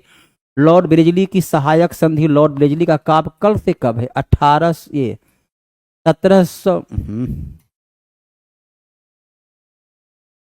1799 से 1805 ईस्वी तक का काल है लॉर्ड ब्लेजली का शासनकाल। इसने सहायक, यूं तो भारत में सबसे पहले सहायक संधि के लिए जाने जाते हैं डुप्ले, लेकिन खैर उसका राज्यकाल तो बड़ा सीमित रहा। फ्रांस का राज स्थापित हो नहीं सका, इसलिए वो नाम विलुप्त हो गया। तो लॉर्ड डलहौजी के बाद जो है ब्लेजली 2 ऐसे थे जो भारत के क्षेत्र में विस्तार करने में अहम भूमिका निभाए। तो इसमें ब्लेजली का सहायक संधि की जो भी भारतीय राजा सहायक संधि पर हस्ताक्षर करेंगे उन्हें अपनी राज्य की सुरक्षा का उत्तरदायित्व ब्रिटिश अर्थात ईस्ट इंडिया कंपनी को देना होगा। उसका फोर्स, उसका रेजिडेंट उसकी राज्य की सुरक्षा करेगा। आपको अपनी सेना को भंग कर देना है। अब चूंकि ब्रिटिश रेजिडेंट आपकी सेना की सुरक्षा, तो वेतन आपको देना है। भारतीयों के पैसा से भारतीयों को गुलाम बनाने, सेना उसका, हमारे पास सेना है नहीं, जैसा चाहेगा वो करेगा, पैसा हमको देना है। इससे हमारी मूर्खता और उसकी बुद्धिमानी का बेजोर नमूना है। सबसे पहले आपको इस पर दस्तखत किए हैं 1798 से है, 1798 से 1805। 1798 में हैदराबाद का निजाम, हैदराबाद का निजाम सबसे पहले हस्ताक्षर किए। और पेशवा में सबसे पहले जो है ये पेशवा बाजीराव द्वितीय जब बसीन की संधि किए, बसीन की संधि 1802 ईस्वी में पेशवा ने सहायक संधि पर। उसके बाद दौलतराव सिंधिया पराजित होते हैं। तो सूजी अर्जन गांव की संधि, सूजी अर्जन गांव की संधि 1803 में किया गया, तब ये दस्तखत किए। फिर भोसले पराजित होते हैं। देवगांव की संधि, देवगांव की संधि 1803 में करते हैं, तो फिर ये दस्तखत करते हैं। जिसे जिसे हटते गए दस्तखत करते गए। तो दस्तखत सबसे पहले किया गया पेशवा बाजीराव द्वितीय, जो अंतिम पेशवा थे। भारत छोड़ो किसकी प्रतिक्रिया थी? भारत छोड़ो आंदोलन कब हुआ? 8 अगस्त को प्रस्ताव पेश किया गया। 9 अगस्त इसके लिए तारीख तय हुई, 9 अगस्त 1942। भारत छोड़ो आंदोलन महात्मा गांधी के जीवन का अंतिम आंदोलन है, जीवन का अंतिम आंदोलन है। विद्यार्थीगण, मैं कमेंट नहीं देख रहा हूं, थोड़ी सी समय की पाबंदी है आज, कुछ हमें अपनी व्यक्तिगत कार्य है, लेकिन आपके प्रश्न का विश्लेषण करने में कहीं कोई कैंची नहीं चलेगी, वहां पूरे विस्तार से होगा। केवल आपके कमेंट को आज नहीं देख रहा हूं और तथ्य फैक्ट के साथ आपके सामने रखा जा रहा है। तो 9 अगस्त 1942 को भारत छोड़ो आंदोलन, महात्मा गांधी का अंतिम आंदोलन काफी हिंसक रहा। ज्ञात होगा कि 9 अगस्त के सूर्योदय के पूर्व ही ऑपरेशन जीरो आवर के तहत गांधी जी सहित सभी कांग्रेसी नेता को गिरफ्तार कर लिया गया था और अरुणा आसफ अली छिप कर भूमिगत रहते हुए आंदोलन का नेतृत्व की थी। अभी घटना 1942 की, अब देखो कैबिनेट मिशन कब आया? ये 1946 में। तो घटना घट गई 42 में, 46 का प्रतिक्रिया 42 में देखने को मिलेगा नहीं। चलिए, बेबेल योजना आया 1945 में, तो 45 में घटना हुई, प्रतिक्रिया 42 में हो सकती है? बोलिए, कदापि नहीं। तो 2 विकल्प तो आपका चल गया। साइमन कमीशन 1927 में गठन हुआ, 28 में भारत आया, 30 में रिपोर्ट दिया, 35 में इसके रिपोर्ट पर कानून बन गया। अब उसका प्रतिक्रिया 42 में? कदापि नहीं। अब देखो बचा क्या, क्रिप्स मिशन जो 1942 में आया, इसे महात्मा गांधी ने पोस्ट डेटेड चेक, अग्रिम भुगतान का चेक कहते हुए अब यहाँ हर एक प्रश्न पूछा जा सकता है, कहीं बेबेल योजना कब आया, सैमन कमीशन कब आया, कब रिपोर्ट दिया, उस पर कब कौन सा अधिनियम बना। तो एक ही प्रश्न पर कई कई यहाँ हर विकल्प क्वेश्चन के रूप में आ सकता है। तो जो विकल्प की व्याख्या की जाती है उसे भी ध्यान से सुनना है, उसे ध्यान से पढ़ना लिखना है, ताकि जब कल उससे जुड़ा प्रश्न आए तो आप बड़े ही कॉन्फिडेंस के साथ उसको हल कर सकें। चोलों के अधीन ग्राम प्रशासन की बहुत सारे ब्यूरो मिले हैं। चोलो मतलब क्या हुआ? चोल जिसका स्थापना किसने किया था? चोल की स्थापना किसने किया? तो 850 ईस्वी में, 850 ईस्वी में चोल वंश की स्थापना विजयालय के द्वारा किया गया, जिसकी राजधानी तंजौर थी, जिसकी राजधानी। अब यहाँ पर देखिए कांचीपुरम, कांचीपुरम तो पल्लव की राजधानी हुआ करता था, बाद में ठीक है कांचीपुरम की जगह फिर महाबलीपुरम को राजधानी बनाए। तो कांचीपुरम का संबंध तो पल्लव से है, ये तो आपका रहने। और रहा उरयूर, तो उरयूर जो है ये प्राचीन संगमकालीन चोल की राजधानी हुआ करता था, इसका संस्थापक था करिकाल। इसी प्रकार विकल्प को छांटिए तो ये विकल्प खत्म हो गई, ये विकल्प खत्म हो गई। तंजौर, तंजौर तो उसकी राजधानी, चोल की राजधानी जो है कहाँ हुआ करता था? तो चोल की राजधानी तंजौर हुआ करता था, वहां कोई ऐसा शिलालेख है नहीं, तो तंजौर उसकी राजधानी हुआ करता था। उत्तर मेरूर अभिलेख जो चोल शासक परांतक प्रथम का अभिलेख है, जिससे पता चलता है कि स्थानीय स्वशासन ग्राम प्रशासन में किस प्रकार से 30 सदस्यीय समिति होती थी। ग्राम प्रशासन के लिए 30 सदस्यीय समिति होती थी, जिसका चुनाव, निर्वाचन, इलेक्टेड होते थे। उनकी न्यूनतम आयु 35, अधिकतम आयु 70 वर्ष की होती थी। प्रत्येक गांव 30 लोगों को 2 वर्ष के लिए चुनता था। ये था ग्राम प्रशासन के बारे में जानकारी। उत्तर मेरूर अभिलेख किसका था? तो परांतक प्रथम का था। केंद्र एवं राज्यों के बीच वैधानिक शक्ति का बंटवारा। चलिए 5वीं अनुसूची में क्या है? 5वीं अनुसूची में क्या है? SC ST का प्रशासन, SC ST का प्रशासन 5वीं अनुसूची में है। 6ठी अनुसूची में 4 राज्य दिया हुआ है, असम, मेघालय, मिजोरम और त्रिपुरा। इन 4 राज्य के लिए विशेष SC ST का विशेष प्रशासनिक प्रबंध का उल्लेख है। 8वीं अनुसूची में भारत की राजभाषा का उल्लेख है। और 7वीं अनुसूची में केंद्र राज्य की शक्ति का, जिसमें अनुच्छेद 246 के तहत शक्ति को 3 भागों में बांटा गया। एक को कहा गया संघ सूची, दूसरा को कहा गया राज सूची और तीसरा को कहा गया समवर्ती सूची। संघ सूची के विषय पर कानून संसद बनाएगा, राज सूची के विषय पर कानून राज विधान मंडल बनाएगा, और इस पर कानून का निर्माण दोनों के द्वारा किया जाएगा। शक्ति का विभाजन किस अनुसूची में है? तो 7वीं अनुसूची में है। पहली अनुसूची में क्या है? भारत और संघ राज क्षेत्र। द्वितीय में क्या है? वेतन भत्ता। तृतीय में शपथ। चतुर्थ में भारत की राज्यसभा में अलग अलग राज्यों का जो स्थान निर्धारित है। गंगा नदी प्रणाली में कौन सी सहायक नदी सही सुलित नहीं है? चलिए, गंगा नदी प्रणाली में उत्तराखंड में पंचप्रयाग के नाम से जाना जाता है। चलिए यहां पर लिख दीजिए देवप्रयाग। अब इसमें ध्यान रखना है कि अलकनंदा सभी में कॉमन है। अलकनंदा और भागीरथी, गंगा तो जब ये दोनों मिलती है तब गंगा के नाम से जानी जाती है। तो स्पष्ट है कि ये तो आपका गलत हो गया। नंद प्रयाग में अलकनंदा और नंदाकिनी, अलकनंदा और नंदाकिनी मिलती है, तो ये तो खत्म हो गया। रुद्रप्रयाग, यदि हम रुद्रप्रयाग की बात करें तो रुद्रप्रयाग में क्या मिलता है? रुद्रप्रयाग में है अलकनंदा और मंदाकिनी, ये है रुद्रप्रयाग में अलकनंदा और मंदाकिनी है। और कर्ण प्रयाग में अलकनंदा और पिंडार है। ये दोनों एक दूसरे का उल्टा हो गया। अब बचा ये गलत हो गया, ये तो एक एक बच भी किया, अलकनंदा और धौली गंगा। तो पंच प्रयाग है, रुद्र प्रयाग में अलकनंदा नदी मिलती है मंदाकिनी से, कर्ण प्रयाग में अलकनंदा मिलती पिंडार से, विष्णु प्रयाग में अलकनंदा धौलागिरी गंगा से, नंद प्रयाग में अलकनंदा नंदिकनी से, और देव प्रयाग में अलकनंदा भागीरथी से। तो पांच प्रयाग, पांचों को देखो एक साथ ही याद रख लेना है। अलग अलग यहाँ पांचों का एक साथ आपका 4 दिया हुआ था, एक को मैंने दे दिया। ऋग्वेद काल में क्या था?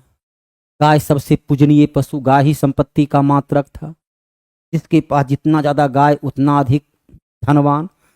देखो महाभारत काल में क्या था, जब आक्रमण किया गया, इन एक अर्जुन वगैरह जो हैं, जो छिपे हुए हैं गुप्त भेष में, तो कैसी जानकारी मिले? तो देखो जानवर को लेकर भाग रहे थे, तो वहाँ युद्ध भी जानवर गाय को लेकर होता था। तो गाय संपत्ति का मात्रक, व्यक्ति की कीमत 100 गाय के बराबर बतलाई गई है। तो गाय संपत्ति का मात्रक था, गाय ही आधार था। शक विजेता 388 ईस्वी में, 388 ईस्वी में अंतिम शक शासक रुद्र सिंह, अंतिम शक शासक रुद्र सिंह तृतीय को पराजित करके चंद्रगुप्त द्वितीय ने इस विजय के उपलक्ष्य में रूपक के नाम से चांदी का सिक्का चलाया। चंद्रगुप्त प्रथम को गुप्त वंश का वास्तविक संस्थापक माना जाता है, जिसने 319 ईस्वी से प्रारंभ होने वाला गुप्त संवत को प्रचलन में लाया, और इसने ही राजधानी पाटलिपुत्र को बनाया। समुद्रगुप्त को गुप्त वंश का सबसे प्रतापी शासक में से एक, इसे 100 युद्ध का विजेता प्रयाग प्रशस्ति से इसके बारे में जानकारी मिलती है। इसे 100 युद्ध का विजेता कहा गया है, भारत का नेपोलियन कहा गया है। कुमार गुप्त के शासनकाल में ही विश्व प्रसिद्ध नालंदा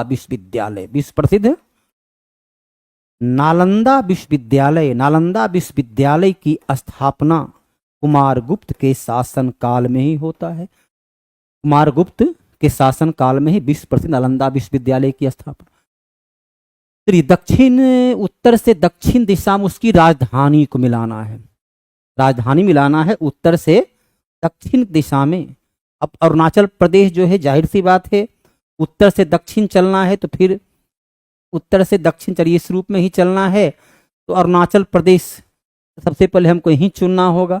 अरुणाचल प्रदेश की राजधानी ईटानगर, उसके बाद मेघालय की राजधानी 1 नंबर पर ये आएगा। उसके बाद मेघालय की राजधानी शिलोंग हो जाएगा। उसके बाद मणिपुर की राजधानी इम्फाल नंबर 3 पर हो जाएगा। उसके बाद मिजोरम, यहाँ कोहिमा तो लिए, मिजोरम की राजधानी आइजॉल हो जाएगा। और उसके बाद अगरतला हो जाएगा। तो क्या देना है? सबसे पहले 5, चलिए यहाँ पर तो 5 कई जगह है। 5 के बाद 3, ये 5 के बाद 3, 5 के बाद ये 1 है, 5 के बाद चलिए 2 विकेट तो चला गया। अब 5 के बाद 3, उसके बाद 4, चलिए 4 के बाद जो है 2, अर्थात आंसर क्या हो गया? डी। ऐसे तो क्वेश्चन थोड़े से नक्शा पर है, और कहीं न कहीं नक्शा की उपयोगिता एसएससी के क्षेत्र में रहती है।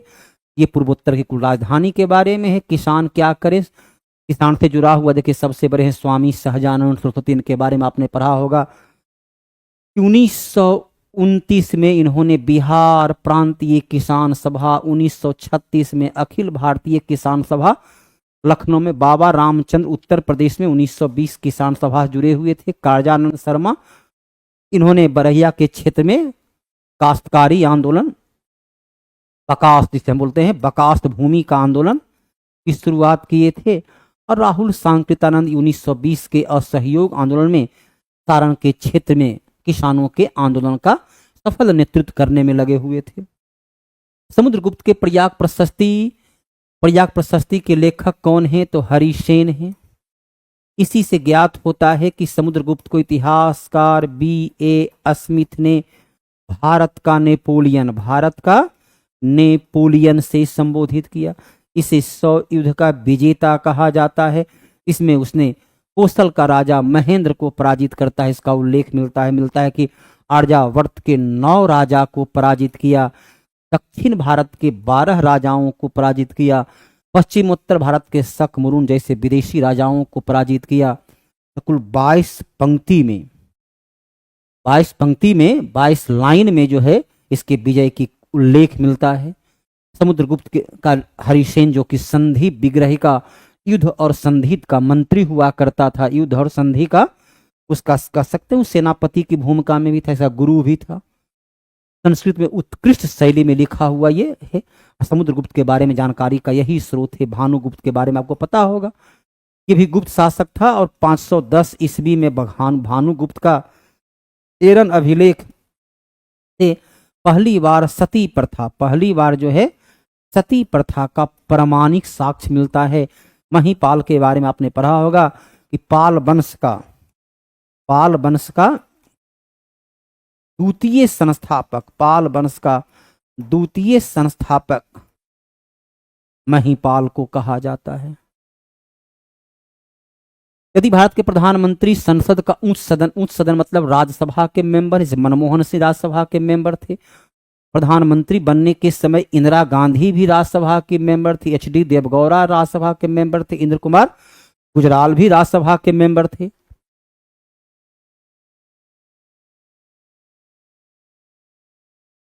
राज्यसभा के मेंबर हैं तो मंत्री या प्रधानमंत्री दोनों सदन में भाषण दे सकते हैं, चर्चा परिचर्चा कर सकते हैं, सवाल जवाब कर सकते हैं, लेकिन वोटिंग केवल वहां करेंगे जिसके मेंबर हैं। निर्मला सीतारमन राज्यसभा की मेंबर है, लोकसभा में अब वो बजट पेश करती है ना, तो अविश्वास प्रस्ताव में अपना पक्ष पर वोट नहीं दे सकते हैं, क्योंकि वो अविश्वास प्रस्ताव केवल और केवल लोकसभा में निम्न सदन में आता है, राज्यसभा में अविश्वास प्रस्ताव आता ही नहीं है। 75-3 के आधार पर अविश्वास प्रस्ताव लाया जाता है, अविश्वास प्रस्ताव पास हो जाता है तो प्रधानमंत्री को इस्तीफा देना होता है, लेकिन अपनी रक्षा में स्वयं अपना वोट नहीं दे सकते हैं। वो बजट पर बोल सकते हैं, भाषण दे सकते हैं, अन्य तमाम काम कर सकते हैं। सकल मूल्य वर्धित GVA, आज उस ग्रॉस वैल्यू एडेड शब्द का प्रयोग करते हैं। तो GVA इस फार्मूला पर याद रखना है, GVA बराबर GDP प्लस अप्रत्यक्ष कर प्लस सब्सिडी। इन GDP ग्रॉस डोमेस्टिक प्रोडक्ट से जो हमें इनडायरेक्ट टैक्स में प्राप्त हुआ और जो हमें सब्सिडी मिली, वो भी हमारी सब्सिडी दिया मैंने, सरकार उसको क्या किया, घाटा सह के जिसको बेचा, और जो सरकार को टैक्स आया उस सभी को जब जोड़ देते हैं कि हमने कितना सब्सिडी दिया, कितना हमें टैक्स प्राप्त हुआ, तब जो है GDP से उसको जोड़ने के बाद प्राप्त होता है GVA ग्रॉस वैल्यू एडेड। जहां GDP में क्या था, GDP में मांग पक्ष की प्रभाव थी। GDP जो है हमारी कितनी देश में मांग हुई और GVA में हमारी देश में कितनी पूर्ति हुई, सप्लाई हमने कितना सप्लाई किया, उस पर निर्भर करता है। आजकल सरकार जो है GVA पर ही विशेष ध्यान देता है। कौन सी खरीफ फसल किसको कहते हैं, जो फसल अभी का जो समय है बरसात में जुलाई अगस्त में बोया जाता हो और अक्टूबर नवंबर में काटा जाता हो। चावल देखिए अभी लगता है, मक्का खेत में लग चुका होगा, धान भी जो है सो आपका कई जगह उसका भी बिचरा, तो यकीनन तौर पर सभी जगह बिचरा धान का तो हर जगह उसका प्रयोग में लाया गया होगा। और कपास ये दक्षिण भारत में कपास की खेती भी अभी होती है, सभी का सभी जो है। इसके बारे में अस्थायी संसदीय समिति गठित नहीं की जा सकती है। अस्थायी संसदीय समिति जिसकी संख्या होती है 24, और ये 24 में लोकसभा का 21, राज्यसभा का 10, प्रत्येक में 31 मेंबर होते हैं। इसे स्टैंडिंग कमेटी के नाम से भी जाना जाता है। अलग अलग विभाग का किस प्रकार विभागीय काम में बेहतरी ढंग से काम हो सके उसके बारे में ये अपना सुझाव देने का काम करता है। अब अल्पसंख्यक, हमारे संविधान में अल्पसंख्यक की कोई व्याख्या है ही नहीं, उसकी कोई परिभाषा ही नहीं दी गई है। केवल अनुच्छेद 29-30 लिखता है कि धर्म और भाषा के आधार पर अल्पसंख्यक समुदाय के लोगों को अपने जीवन को सुरक्षित रखने का अधिकार है। जब संविधान में इसकी कोई स्पष्ट व्याख्या ही नहीं है कि अल्पसंख्यक कहेंगे किसको, तो फिर अस्थायी समिति की बात कहां से आई। और अल्पसंख्यक के लिए 1992 में अलग से एक वैधानिक प्रक्रिया के द्वारा अल्पसंख्यक आयोग का गठन किया गया। अल्पसंख्यक आयोग का गठन किया गया। देखिए वर्तमान सरकार तो एक नरसिंह राव वगैरह में अल्पसंख्यक कल्याण मंत्रालय की शुरुआत भी किए थे, तो वर्तमान सरकार तो उस विभागों को खत्म कर चुका है। ये तीनों के लिए अस्थाई स्टैंडिंग कमेटी 24 कमेटी में तीनों का होता है। लेकिन आकलन के बारे में तो स्पष्ट है, प्राकलन समिति नाम आपने सुना ही होगा। प्राकलन समिति में 30 मेंबर होते हैं, 30 लोकसभा का होता है। केंद्रीय जल एवं विद्युत शोध कहाँ है? पूना के खरगवासला में है। कहाँ है? पूना का खरगवासला में, पूना के खरगवासला में है। और इसकी स्थापना आदि आया कि इसकी स्थापना कब हुई? इसकी स्थापना 1916 में, अर्थात गुलाम भारत में ही स्थापना किया गया। जामनगर में पूरे एशिया का सबसे बड़ा तेल शोधन कारखाना जो प्राइवेट सेक्टर, इसका क्या कहते हैं, मुकेश अंबानी का है। कौन? एक हिंदुस्तानी शास्त्रीय गायक अर्थात कर्नाटक शास्त्रीय गायक और हिंदुस्तानी, दो भारत के संगीत के क्षेत्र के सबसे प्रतिष्ठित क्षेत्र में आते हैं। तो इसमें है गंगूबाई हंगल, गीता चंद्रन नृत्य से जुड़े होते हैं, स्वप्न सुंदरी, हेमा मालिनी नृत्य से जुड़े हुए हैं। तीनों का संबंध नृत्य से है और इनका संबंध है गीत संगीत से है। नालंदा विश्वविद्यालय में अध्ययन के लिए आया। अब नालंदा विश्वविद्यालय की स्थापना कब हुई? स्थापना हुई कुमार गुप्त के शासनकाल में। अब कुमार गुप्त और नालंदा विश्वविद्यालय, कुमार गुप्त का शासनकाल कब से कब है? कुमार गुप्त का शासनकाल है 414 से 454 ईस्वी, है ना। अब देखिए, और नालंदा विश्वविद्यालय को बख्तियार खिलजी ने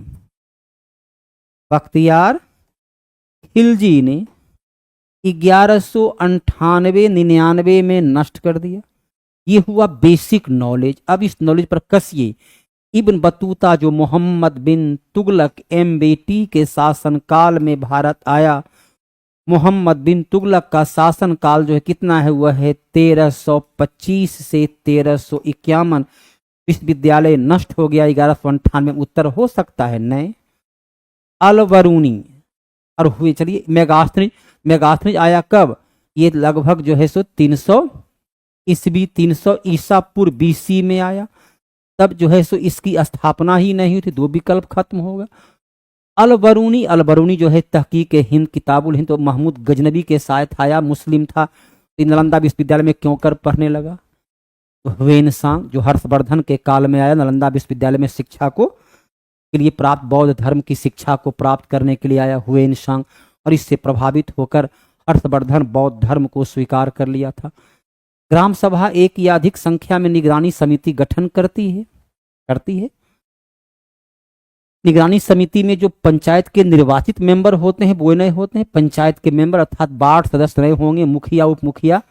कोई व्यक्ति जो ग्राम पंचायत का पद धारक है नए होगा। वैसा व्यक्ति जो ग्राम पंचायत का मेंबर नहीं है लेकिन ग्राम सभा का सदस्य है, ग्राम पंचायत का मेंबर नहीं हो, मुखिया वार्ड मेंबर, तो वैसे व्यक्ति जो खुद कार्यपालिका में है वही, यदि जिसे संसद में कैसे देखते हैं लोक लेखा समिति, लोक उपक्रम समिति, उसमें कोई मंत्री नहीं होता है, तो ये तो जो वार्ड मेंबर मुखिया सब तो कहीं ना कहीं मंत्री हो गए। यदि गांव की कार्यपालिका की बात करें उसमें तो विधायिका होगा, जांचना काम विधायिका का है, तो ग्राम सभा के मेंबर होंगे अर्थात जो पंचायत के मेंबर नहीं होंगे। बुल्गारिया की राजधानी, चलिए सोफिया। बेलग्रेड किसका है? सर्बिया की। कीव किसका है? तो ये तो अभी काफी चर्चा में है। यूक्रेन की। ओस्ले नॉर्वे की, है ना। मोरक्को का क्या है? मोरक्को का है दिरहम। मोरक्को का है दिरहम।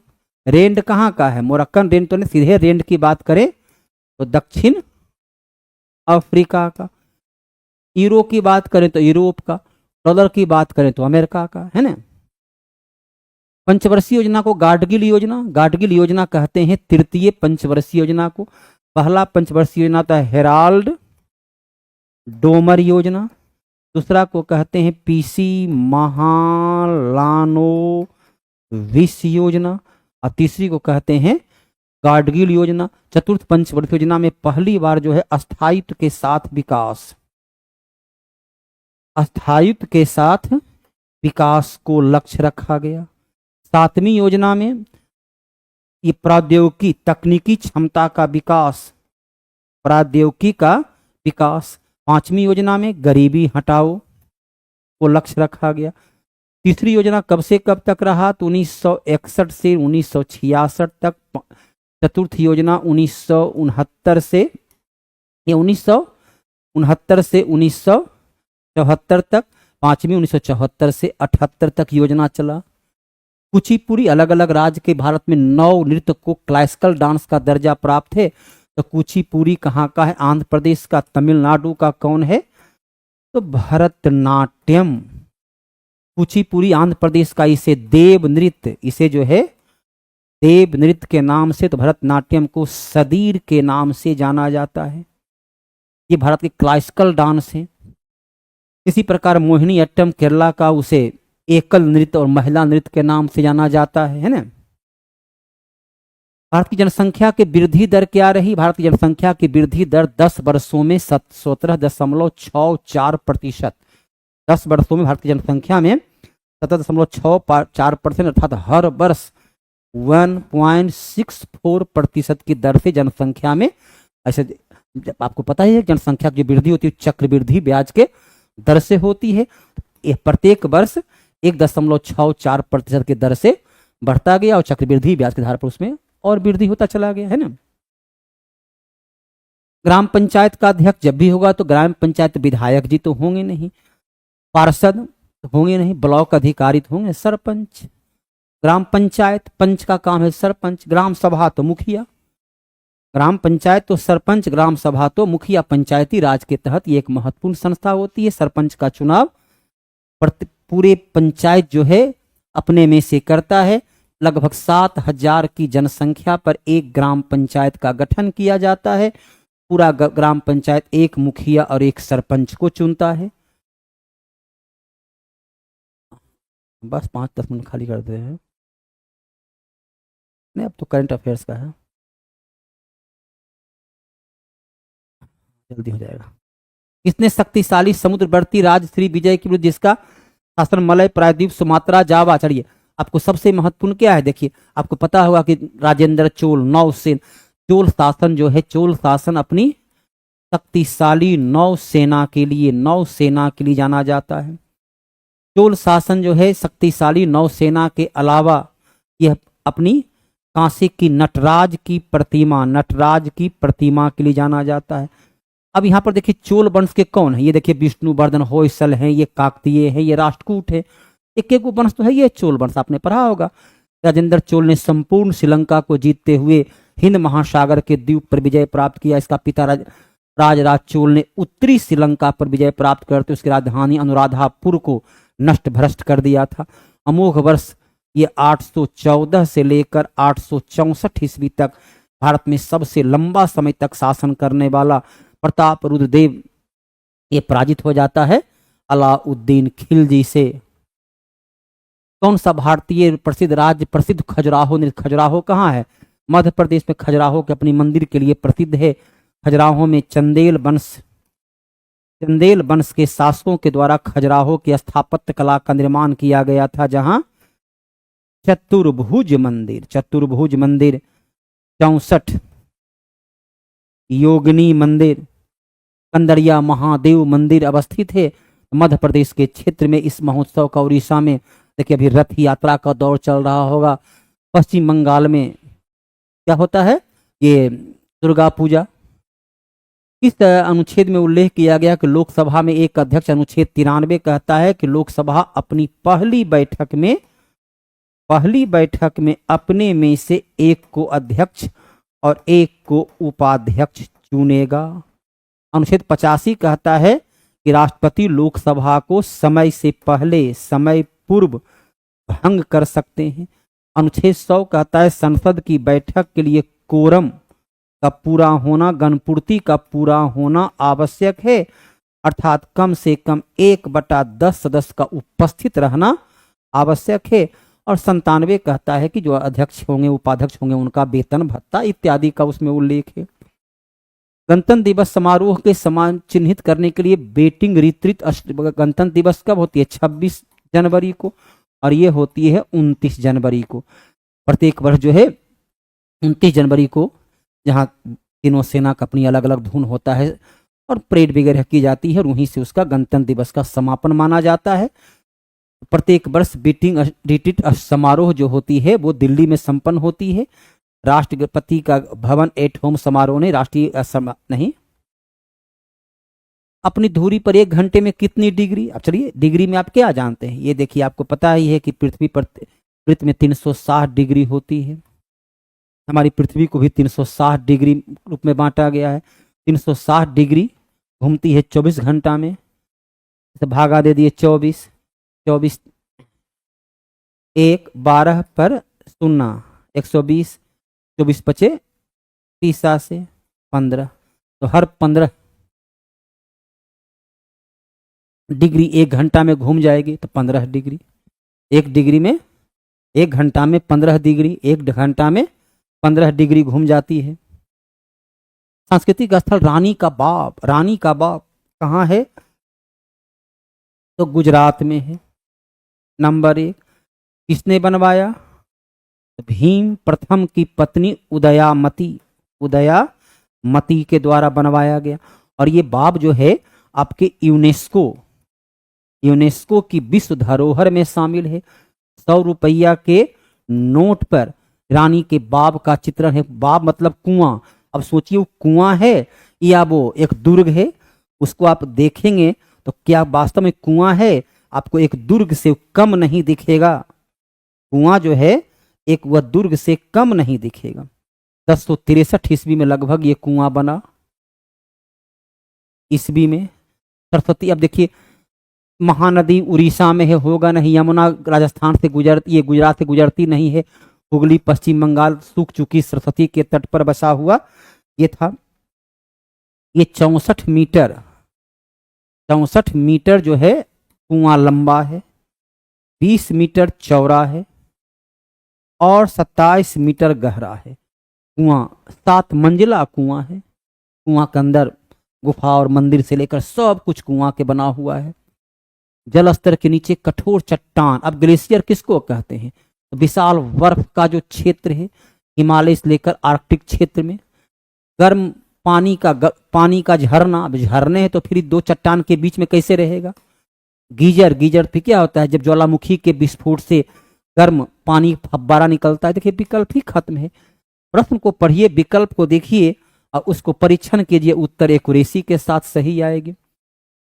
जब धारा ऊपर के नीचे तक जाते हुए मैदान को काटती हुई बढ़ती है, तब किस प्रकार के अपभ्रंश से भूभाग का निर्माण किया जाता है? अब बोलिए, बिंदु पट्टी। बिंदु तो क्या, एक छोटा सा बाढ़ का मैदान। तो बाढ़ का मैदान तो जलोढ़ मैदान होती है। बाढ़ तो गुजर गई तो पानी का मैदान तो होगा जलोढ़ मैदान ने। प्राकृतिक बांध तो ये तो किनारे का हिस्सा जो है ऊंचा होता है, उसे प्राकृतिक तटबंध के नाम से जानते हैं। जनसंख्या वृद्धि का प्रतिकूल प्रभाव, जोत का आकार कम पड़ेगा, खेत का हिस्सा कम पड़ेगा, बेरोजगारी बढ़ेगी, अनाज प्रति व्यक्ति कम होगा। लेकिन कार्यकारी जनसंख्या के आकार में वृद्धि, कार्यकारी जनसंख्या तो लाभ ने है कि काम करने वाले लोगों की संख्या में वृद्धि हो रही है, तो आपके पास श्रम ज्यादा हैं, ये तो आपके लाभदायक अवस्था है। ये तो घाटे की अवस्था है नहीं, ये तीनों घाटा है, ये तो लाभ की अवस्था। भारत को युवाओं का देश कहते हैं। बिहार कर्मचारी चयन आयोग के लिए आपका ये ओनली चांस, कुल 600 पद है और सब्जेक्ट की टारगेट बैच की शुरुआत हो रही है 24 मार्च से बैच चल रही है ना। इस देश ने 8 मई को AI आधारित जनगणना प्रणाली घोषणा किया है। AI आधारित जनगणना प्रणाली, ताकि पूरी तरह जो है आपकी जनगणना का आंकड़ा सुरक्षित हो, उसके हर तथ्य से भली भांति परिचित हो। उसके पूरा डाटा जो है सो सरकार जब चाहे फट सा उसके डाटा को निकाल ले। तो ये हुआ आपका कौन सा देश जीनोम संपादित, भारत ने जीनोम संपादित चावल की किस्म जारी करने दुनिया का पहला देश बन गया है भारत, जहां जीनोम पर आधारित जो है, एक का नाम रखा है कमला, एक का नाम है पूसा DST। भारत दुनिया का पहला देश है। इसको मिलकर नासा, ये है नासा और इसरो, नासा और इसरो मिलकर के ये मिशन को लॉन्च करना, उसका नाम रखा गया निशार, अर्थात नासा और इसरो के मिला जुला हुआ रूप होगा, दोनों मिलकर के उसका काम करेंगे। तब इसमें हिंद महासागर रिम एसोसिएशन की बैठक कहाँ हुई? इसकी बैठक श्रीलंका में हुई। इसकी स्थापना 1997 में हुआ। इसका मुख्यालय मॉरिशस है, इसका मुख्यालय है, ताकि हिंद महासागर को रणनीतिक रूप से व्यापारिक और अन्य प्रकार से उसे प्रयोग में लाया जाए, कैसे उसको सुरक्षित रखा जाए, वह सेना की रणभूमि न बने और सब लोग उसका परस्पर लाभ उठाएं। SF जूनियर में भारत को पहला स्थान प्राप्त हुआ। अब देखो मनु भाकरी क्या है, जूनियर विश्व कप में आयोजित ये जो है एथलेटिक्स से जुड़ा हुआ है। मनु भाकर एथलेटिक्स से तो जुड़े हुए हैं नहीं। इसमें जो है भारत को इसमें पहला स्थान प्राप्त हुआ है। भारत कितना जीता? भारत इसमें 3 स्वर्ण पदक जीता, 4 रजत और 4 कांस्य पदक जीतकर भारत ने पहला स्थान प्राप्त किया। एड्रियन कर्माकर जो है एड्रियन कर्माकर है ना 35, ये है कनक बधावर।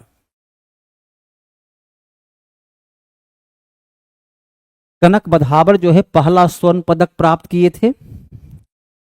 केंद्रीय औद्योगिक सुरक्षा बल के सब इंस्पेक्टर गीता समोता किस चोटी पर चढ़ने वाली भारत की पहली महिला अधिकारी के रूप में अपने को, ये है माउंट एवरेस्ट, दुनिया का सबसे ऊंचा 8,848 मीटर ऊंचाई है। माउंट डोनाली ये कहाँ है? उत्तरी अमेरिका में। किलिमंजारो कहाँ है? अफ्रीका में। एलब्रुस कहाँ है? यूरोप की सबसे ऊंची चोटी है। दुनिया का पहला सुपर कंप्यूटर बनाने किस देश ने? अब देखिए आज के क्षेत्र में तकनीक में तो खैर चीन से आगे अभी दुनिया में कोई देश वर्तमान समय में यदि हम देखें तो चीन दुनिया के सबसे उन्नत टेक्नोलॉजी वाला देश में शामिल है। संघ लोक सेवा आयोग के नए अध्यक्ष बनाए गए हैं डॉक्टर अजय कुमार। अनुच्छेद 316 के आधार पर राष्ट्रपति, अनुच्छेद 316 के आधार पर राष्ट्रपति जो है इन्हें नियुक्त करते, जो नियुक्ति के बाद 6 वर्ष या 65 वर्ष की उम्र तक मिस वर्ल्ड प्रतियोगिता हुआ था हैदराबाद में, और थाईलैंड की लड़की जो है इस प्रतियोगिता में विजय प्राप्त करके विश्व में अपना नंबर 1 नाम है ओपल सुचिता चुवांगरी। ओपल सुचिता चुवांगरी जो इस पदक को जीती, जो हैदराबाद में हुआ था। और ताप्ती बेसिन से जुड़ा हुआ कौन है? अब देखिए ताप्ती नदी कहां से निकलती है? ताप्ती नदी निकलती है मध्य प्रदेश के क्षेत्र से। और ये जाति कहाँ है? गुजरात में गिरती है। तो बिहार से ताप्ती गुजरती नहीं, हरियाणा से गुजरती नहीं, छत्तीसगढ़ से गुजरती नहीं। तो एकमात्र विकल्प आपके पास मध्य प्रदेश से। विद्यार्थीगण यहीं पर ये सेट समाप्त होता है। प्रत्येक प्रश्न को बड़े ही स्पष्टता के साथ, हाँ कमेंट आज नहीं पढ़े, मैंने पहले बोला था कि थोड़ी सी समय की आज पाबंदी है तो मैं कमेंट नहीं देख पाऊंगा, लेकिन प्रश्नों को पूरे सरल तार्किक रूप से आपके सामने उसका एक्सप्लेनेशन को उपलब्ध कराया जाएगा। आपके सामने जो है लगभग 54-55 मिनट का ये एक्सप्लेनेशन रहा। क्लास को यहीं पर हम लोग विराम देते हैं। धन्यवाद। जय हिंद मेरे प्यारे साथियों, क्या हाल चाल? ठीक ठाक। आइए देखेंगे मैथ के प्रश्नों को। पहला प्रश्न आपके बोर्ड स्क्रीन पे है। बच्चे, बोला गया है कि एक परीक्षा के लिए 15 लड़के, कुछ लड़कियां हैं। लड़कियां की संख्या मुझे मालूम नहीं है, लेकिन लड़कों का औसत स्कोर 26, लड़कियों का औसत स्कोर 36 है। बॉयज का हमारा 26 है और गर्ल्स का हमारा 36 है। दोनों को मिला देते हैं 30 है। अब इसकी अंतर लेते हैं 6, इसकी अंतर लेते हैं तो 4। आप जानते हैं एलिगेशन से ये 3 होगा, ये 2 होगा।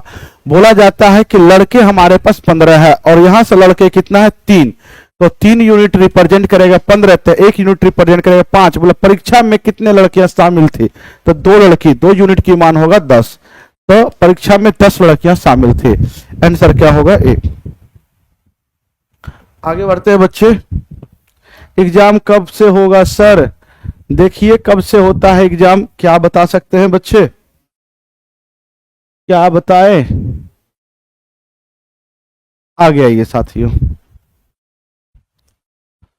बोला गया है 42 से निम्नलिखित में से कौन सी संख्या पुनः विभाजित है? 42 में वही संख्या विभाजित होगा जिसमें 2 3 7 6 7 42। तो 2 3 से 2 से तो सब संख्या विभाजित है, 3 का विभाजक नहीं, तो अंकों को जोड़िए और 2 भाग देकर देखिए तो होगा सर 5 4 9 3, ये भाग लग गया। अब फिर हम फंस गए, लेकिन 7 से भाग देंगे, 7 से भाग नहीं लगेगा। इसमें भी 7 से केवल भाग इसी में लग रहा है, 7 का ही चेक कर लो।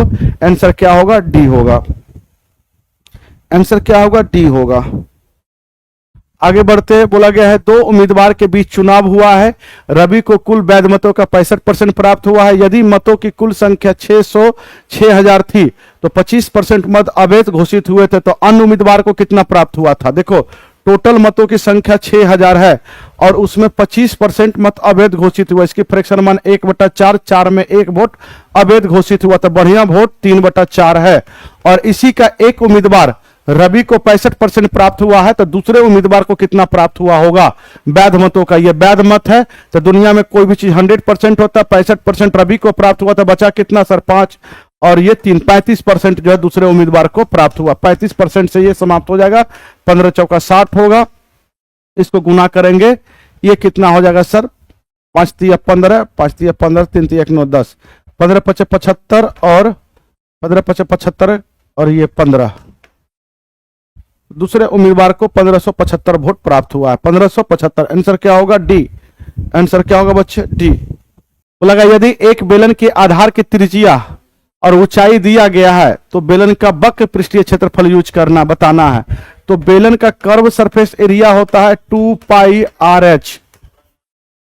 2 पाई की मान 3.14 लेना है, आर की मान 4 लेना है और 5 लेना है। ये साथियों ये उड़ जाएगा, 00 का 5 दूनी 10 और 2 से ये 2 काट दीजिए। इसको गुना करोगे तो 14 चौका 56, 4 तिया 12, एक अंक के बाद दशमलव, लगभग 12.6। आंसर क्या होगा? ए होगा।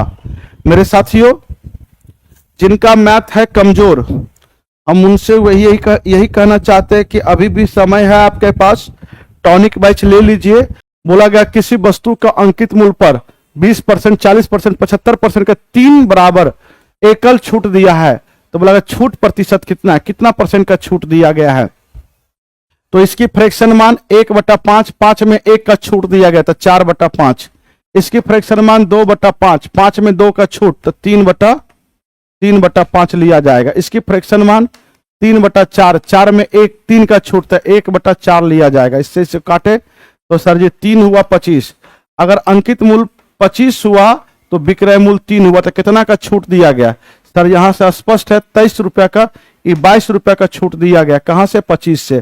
प्रतिशत लगाने के लिए 100 से गुना, इसको काटेंगे 25 चौके 100, 22 चौके 88, 88% का छूट दिया गया है। सक्सेसिव डिस्काउंट की फॉर्मूला भी होता है, क्या होता है? a + b - ab/100।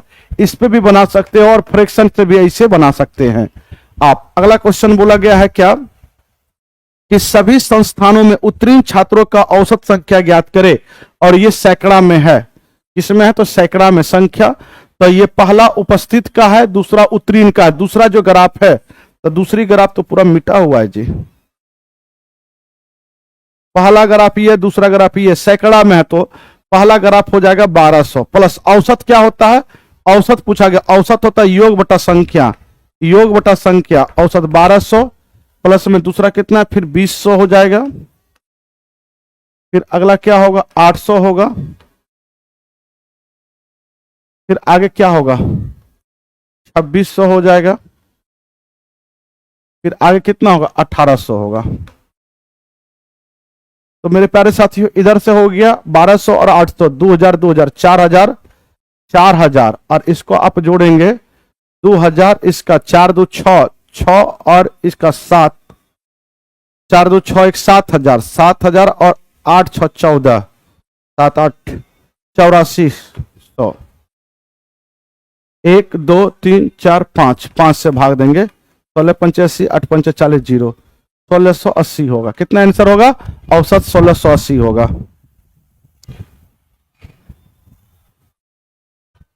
बोला गया एक व्यक्ति का क्रय मूल्य 4% पे हानि पर सामान को बेचता है, लेकिन वह 440 ग्राम के बजाय 20 ग्राम तौलता है। बताइए बउआ ये क्वेश्चन कैसे बनेगा? तौलना था एक, बताओ बेईमान दुकानदार वाले के प्रश्न में 1000 ग्राम का दाम हमेशा बच्चे 1000 रुपया मानना है। बोला गया तौलना था इसको 40 ग्राम, लेकिन तौला 20 ग्राम। तो बताओगे तौलना था 40 ग्राम का दाम होगा 40 रुपया, लेकिन ये तौला 20 रुपया, 20 ग्राम तौला है। तो बताओ पैसा तो लेगा वो 40 ग्राम का, पैसा किसके लगा? 40 ग्राम का 40 रुपया। तो बताओ कितने का फायदा हुआ? 20 रुपया का फायदा कहां से? 20 से। प्रतिशत लगाने के लिए 100 से गुना। सर जी इससे ये कट गया, 100% का लाभ हुआ। लेकिन वो क्या किया है? बोला गया कि 4% का हानि कर देंगे, मतलब 100 रुपया आएगा उसको 4% छोड़ देगा, तो मतलब उसको 96% की लाभ होगा। है? एक सेकंड रुक जाओ, ऐसे मत बनाओ, हम आपको अलग तरीका, ये दिमाग से मत बनाओ, आपका वैसे भी बन जाएगा, लेकिन एक ये दिमाग से बनाओ। 40 ग्राम का दाम 40 रुपया, बोला गया 40% का, बोला 40 ग्राम का दाम बच्चे 40 रुपया, क्योंकि 1000 ग्राम का दाम बेईमान दुकानदार वाले में हमेशा याद रखना है कि 1000 रुपया होगा, 1000 रुपया होता है अपने मन से। तो यहां पे आपको तौला गया 20 ग्राम, लेकिन बोल रहा है कि देखो 40 ग्राम हम 40 रुपये में लाए, लेकिन 4% की हानि में हम आपको देंगे। तो 4% की हानि में देंगे तो कितना में देंगे? तो 40 का 4% हानि में देंगे तो 96% में हम आपको देंगे। तो 0 से 0 गया, इसको अगर गुना करते हैं 6 चौके 24 के 4 और 9 चौके 36, 36 2 38, मतलब सर जी हम देंगे आपको 38 रुपया 40 पैसा में। तो बताओ सामान तो घर से गया 20 रुपया और ले रहा आपसे कितना? विक्रय मूल्य कर रहा 38 रुपया 40 पैसा। कितना का लाभ हुआ? सर जी यहां से दिख रहा है 18.4 का लाभ हुआ। कहां से? 20 से। प्रतिशत लगाने के लिए 100 से गुना। सर दशमलव उड़ाएंगे 0, 0 से 0 गया और 2 से काटेंगे तो कितना होगा? 9 और 1, 9 2 दूना 4। तो टोटल इसको 92% का लाभ होगा। कितने का लाभ होगा? 92% का लाभ होगा। तो 2 ट्रेनें जिसमें प्रत्येक की लंबाई 200 मीटर विपरीत दिशाओं से चल रही है और 10 सेकंड में एक दूसरे को पार करती है। एक ट्रेन की चाल जो है दिया गया, दूसरी ट्रेन की चाल बताइए। तो देखोगे क्या पार की होगी? 2 ट्रेन की लंबाई जिसका 200 है, तो कुल अपनी लंबाई के साथ साथ में दूसरे ट्रेन की लंबाई को पार किया होगा, तो कुल दूरी इसका हो जाएगा 400, क्योंकि एक ट्रेन 200 का है, दूसरा ट्रेन भी 200 का है। तो कब एग्जाम होगा बच्चे? अभी पढ़ लीजिए, एग्जाम की चर्चा हम बाद में करेंगे। तो 200 200 कितना होगा? 400 मीटर लंबा, वो कितना देर में पार के? 10 सेकंड में। तो चाल होता है यही, चाल होता है दूरी बटा समय। तो दोनों ट्रेन है, 2 ट्रेन है 200 200 का, तो 400 टोटल दूरी पार किया होगा 10 सेकंड में। तो इसकी कुल चाल कितना हो गया? 40 किलोमीटर, 40 मीटर पर सेकंड। इसको किलोमीटर पर आवर बनाने के लिए 18/5 से गुना। सर इससे काटेंगे तो 20 होगा, 18 दूनी 36 होगा, सॉरी 8 पंचे 40 होता है, 8 पंचे 40, 144 किलोमीटर हुआ। विपरीत दिशा से आया, दोनों ट्रेनें की चाल जुड़ा हुआ है, दोनों ट्रेनें की चाल ये जुड़ा हुआ, कुल चाल हो गया ये। और एक ट्रेन की चाल 90 है, तो दूसरी ट्रेन की चाल कितना हुआ? घटा देंगे सर, ये 14 में से 9 जाएगा तो 5, 54 किलोमीटर पर घंटा दूसरे ट्रेन की चाल, क्योंकि विपरीत दिशा से एक दूसरे को पार कर रही है। ये सीधा सीधा कुछ नहीं है, तो ये देखोगे इसको पूरा का पूरा x मानो, तो सर जी ये x है, ठीक है, x स्क्वायर है, तो इसी का ये रिवर्स है, 1/x स्क्वायर की मान 7 दिया गया है। तो इसकी मान से पहले आप x + 1/x की मान निकालिए। स्क्वायर करने के लिए k स्क्वायर -2 करते हैं, स्क्वायर रूट करने के लिए जब पीछे लौटते हैं तो 2 जोड़ के स्क्वायर रूट करते हैं, 7 में 2 जोड़ेंगे स्क्वायर रूट करेंगे तो कितना होगा? ये 9, 9 का वर्गमूल 3। अब क्यूब करते हैं तो क्यूब की मान आप जानते हैं k क्यूब -3k होता है, तो 3 का क्यूब करेंगे 27 और 3 3 9 घटाएंगे तो 18। यही पूछा है, इसकी मान x माने थे तो x क्यूब, और ये दोनों रिवर्स में है तो प्लस में क्या होगा? 1/x क्यूब की मान पूछा है। अगर तीसरी आंखों से देखोगे तब पूरा, अगर आपके पास बोला गया है किसी मूलधन पर 25% की वार्षिक ब्याज के दर से 2 साल में चक्रवृद्धि ब्याज और साधारण ब्याज का अंतर इतना प्राप्त होता है। तो चक्रवृद्धि ब्याज के मामले में बोला गया है कि मूलधन ज्ञात करना है। तो मूलधन क्या होता है? साधारण ब्याज माइनस चक्रवृद्धि ब्याज, मूलधन का ही CI माइनस SI होता है। तो जब 2 साल का समय रहे और CI माइनस SI पूछे तो इसी का फ्रैक्शन मान का 2 बार गुना, तो 1/4 गुना 1/4, यही होता है CI माइनस SI। तो बच्चे है कितना? ये 1725 है, 1725 है। तो सर इसको गुना करेंगे, 4 चौके 16, 16 पंचे 80, 16 दूनी 32, 32 8 40 और 16 सती 72 से 112 और 4 जोड़ेंगे तो 116 और 16 और 11 अगर आप जोड़ते हैं तो कितना होता है? 27। तो सर हमारा आंसर जो होगा वो क्या होगा? सी होगा।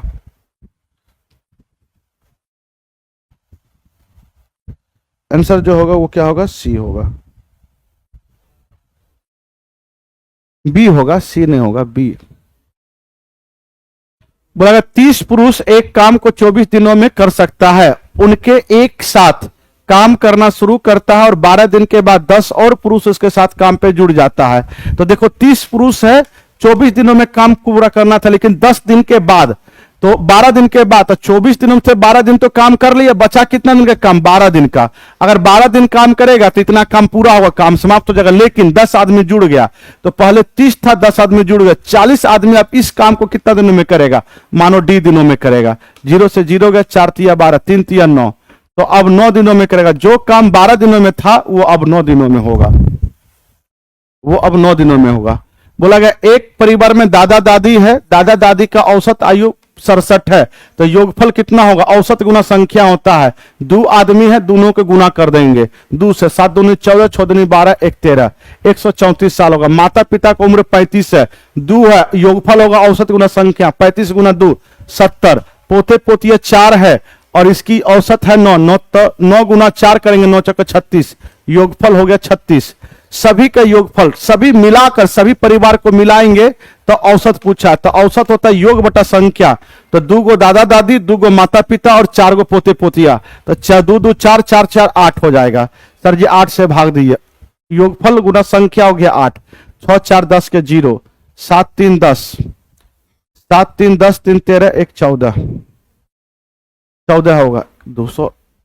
सर इससे भाग देंगे 8 3 24, 30 ईयर। आंसर क्या होगा? 30 ईयर। आगे बढ़ते बोला गया ABCDE का माद जो है 28 है, तो माद 28 है तो योगफल कितना होगा? तो सर जी योगफल होगा A plus B plus C plus D plus E, तो 1 2 3 4 5, तो 28 पंचे कितना होता है? इसमें 5 से गुना करेंगे तो योग अभी बताए थे औसत गुना संख्या, योग होगा 8 पंचे 40 और 5 दूनी 10 और 4 140। और अब इधर बोला गया है A plus C plus E का योग। अगर माद 24 से 3 संख्या का योग निकालेंगे, 3 से गुना 24 तिया 72।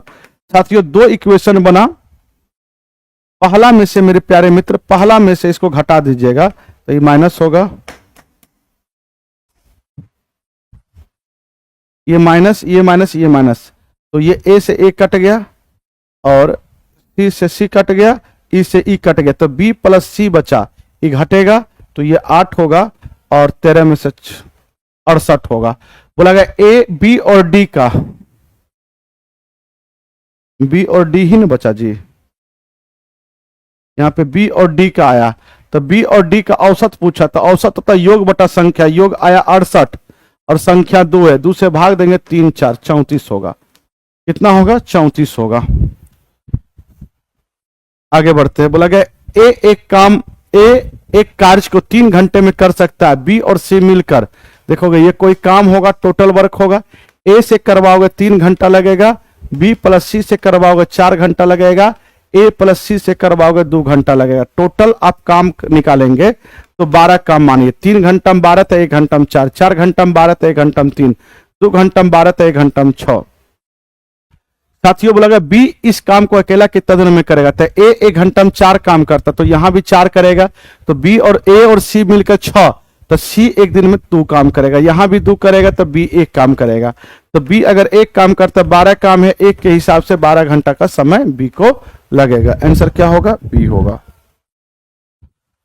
बोला गया है एक बैग में 25 पैसा है, 25 पैसा का सिक्का है, 10 पैसा का सिक्का है और 5 पैसा का सिक्का है। इसकी अनुपात 1, 3, 5 में है। तो बोलो 25 पैसा का एक सिक्का 25 मूल बनेगा, 10 पैसा का 3 सिक्का तो 30 पैसा का मूल बनेगा, 5 पैसा का 5 सिक्का 25 पैसा का सिक्का बनेगा। टोटल हमारे पास 80 रुपया 80 पैसा आया और यहां से 40 रुपया है, इसको पैसा में बनाएंगे तो कितना हो जाएगा 4000 पैसा होगा। तो 80 पैसा बराबर में 4000 पैसा, तो एक बराबर में कितना होगा, ये कटेगा 8 पंचे 40 50 होगा।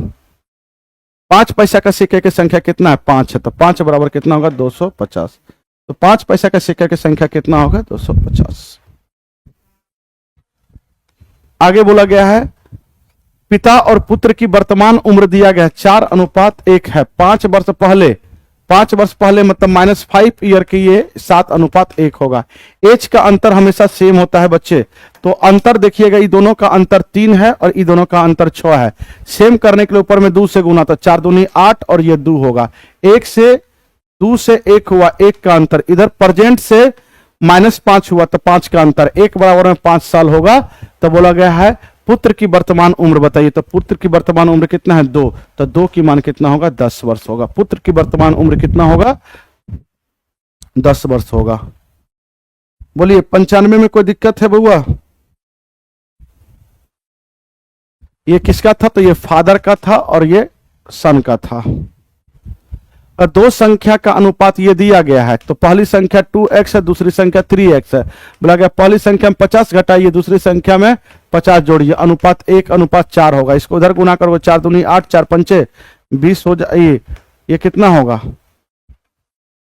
4 पंचे 20, और इधर लेके जाओगे 3x होगा प्लस 50 होगा। इसको इधर करोगे तो 8x में से 3x जाएगा 5x होगा, इसको 250 होगा। x की मान होगा 50, x की मान हो गया 50। मूल संख्या का योग बताइए, तो मूल संख्या 2x और 3x, तो 2x प्लस में 3x कितना होगा, 2x प्लस में 3x कितना होगा 5x, और x की मान हमारे पास 50 है, 250। आंसर क्या होगा बच्चे सी, आंसर क्या होगा सी। 3 संख्या 1/3, 2/5, 1/4 के अनुपात में है। यह अनुपात गड़बड़ है। इस अनुपात को ठीक करने के लिए नीचे वाले का एलसीएम लेके पहले गुना करते हैं, तो नीचे वाले का एलसीएम 60 होगा, तो 60 से इसमें गुना करेंगे तो 3 काटेगा 20 को, 60 को 20 बार में, और 5 काटेगा 12 और 2 से गुना 12 दूनी 24, ये काटेगा 15 बार में। ये हो गया। लगा सबसे बड़ी और सबसे छोटी के बीच का अंतर, सबसे बड़ी कितना है तो 24 है, सबसे छोटी 15 है। ये दोनों के बीच का अंतर कितना होगा सर जी, तो सर जी ये कितना होगा 14 में से 5 9 होगा। क्वेश्चन के अनुसार 9 ही है, तो संख्या ज्ञात करें, तो जो संख्या 9 बराबर 9 तो 1 बराबर 1, तो 20 की मान 20, 24 की मान 24, 15 की मान 15, तो 20 24 15, आंसर क्या होगा यही ए ही होगा। 97 का आंसर ए ही होगा। आगे बढ़ते हैं बच्चे। बोला गया है 200 मीटर और 300 मीटर की लंबाई वाले 2 ट्रेन समांतर पटरी पर विपरीत दिशा में चल रही है, एक दूसरे को पार करने में कितना समय लगेगा, तो कुल लंबाई पहले जोड़ दो, 500 मीटर लंबाई और दोनों विपरीत दिशा से ट्रेन है, दोनों की चाल भी जुड़ जाएगा, तो ये 90 होगा। ये मीटर में था, ये किलोमीटर पर आवर है। मीटर पर सेकंड बनाने के लिए 5/18 से गुना 18 55 90 25 25 दूनी 50, तो आपस में 20 सेकंड में ये लोग पार हो जाएंगे। आपस में कितना में 20 सेकंड में ये लोग पार हो जाएंगे। बच्चे आइए, बोला गया वह छोटी से छोटी संख्या ज्ञात कीजिए जो इतना इतना से भाग देने पे प्रत्येक दशा में 4 सेस्पल बचता है। तो ऐसा क्वेश्चन में आप इसकी एलसीएम निकालते हैं। इसकी क्या निकालते हैं एलसीएम, तो इसकी एलसीएम कितना होगा सर जी, तो सर जी 840 हो जाएगा, और 840 हुआ, जो सेस्पल बचाना है उसको जोड़ देते हैं, तो इस कंडीशन में क्या हो जाएगा 844। आपके आंसर क्या होगा 844।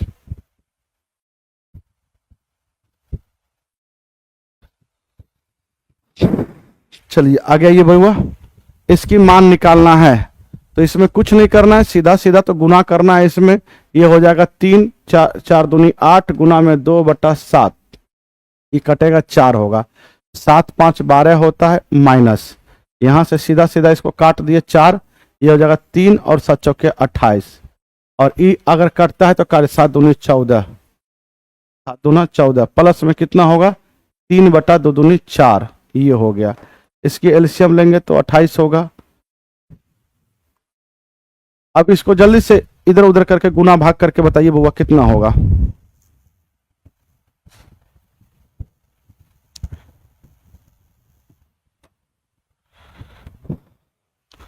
28 गुना 12 कीजिए। 28 गुना 12 करेंगे तो 12 8 96 के 6 और 12 दूनी 24, 24 और 9, 24 और 9 और 24 में अगर 9 जोड़ेंगे तो ये हो जाएगा आपका 33 माइनस में 3 और ये होगा 7, 7 या 21। सर इसको अगर हम करते हैं तो ये होगा 7, 3 2 5। आप इसको 3 को घटा लीजिए, 3 होगा, 3 और 1 4, 3 2 5 3 28। 2 से काटेंगे ये कट जाएगा, 2 से तो 14 होगा। 2 से इसको काटिएगा तो ये 1 होगा, 7 दूनी 14 होगा, 7 दूनी 14, 177 बटा में 14। आंसर क्या होगा? डी। आंसर क्या होगा? डी। बोला गया 3 के पहले 6 विषम का गुणांक का औसत। तो पहले 6 विषम का गुणांक, गुणांक मतलब इसकी मल्टीपल होता है। तो पहले 3 का 3, 3 दूनी 6, 3 का 3, 3 दूनी 6 नहीं लेना है। क्यों? क्योंकि ये सम है, विषम लेना है। 3 का 3, 3 दूनी 6, 3 3 9, 3 चौके 12 नहीं लेना है, 3 5 15 लेना है, 3 5 15, 3 6 18 नहीं लेना है, 3 7 21 लेना है, 24 नहीं लेना है, 27 लेना है, ठीक है। 30 नहीं लेना है तो 33 लेना है। तो 1 2 3 4 5 6 विषम आ गया, 6 विषम आ गया। तो जब दी गई संख्या लगातार समान अंतराल में होता है तो औसत होता है पहली संख्या प्लस में अंतिम संख्या बटा में 2। जब दी गई संख्या समान अंतराल में हो तो औसत होता है पहली संख्या प्लस में अंतिम संख्या बटा में 2। तो ये कितना होगा? 36 बटा 2 का मतलब 18। आंसर क्या होगा बच्चे? ए। इसकी एलसीएम बोला गया है, ये संख्या दिया गया, पहली संख्या 3x, दूसरी संख्या 4x, तीसरी संख्या 5x। इसकी एलसीएम निकालेंगे तो जो अगर संख्याएं अनुपात में है तो जो हम वेरिएबल मानते वही हमारा एचसीएफ होता है। जो वेरिएबल मान लिए वही x माने तो x ही हमारा एचसीएफ होगा और x के ही मान निकालेंगे, आंसर आ जाएगा। अब इसकी एलसीएम निकालेंगे तो 60x एलसीएम होगा और दिया गया है 4200। तो 0 से 0 काट देंगे, क्वेश्चन के अनुसार 4200 था। 6 7 42, 70, x आ गया 70 और x को ही हम लोग एचसीएफ बोलते हैं। यही हमारा एचसीएफ हो गया। यही हमारा क्या हो गया? एचसीएफ हो गया। अगर फ्रैक्शन का एलसीएम निकालना रहे तो ऊपर एलसीएम नीचे एचसीएफ। अगर एचसीएफ निकालना रहता तो ऊपर एचसीएफ नीचे एलसीएम। सर ऊपर एलसीएम निकालेंगे सर जी तो ये हो जाएगा, कितना होगा सर जी? तो सर ये 5 4 4 से 4 पंचे 20, 20 2 22, 220 और इसकी अगर हम इथी निकाले तो ये 7 होगा। कितना कॉमन होगा? 7। तो 220 बटा 7 होगा। एचसीएफ सभी में क्या कॉमन होगा? तो सभी में देख रहे हैं हम सबसे मैक्सिमम कॉमन नंबर 7 हो रहा है।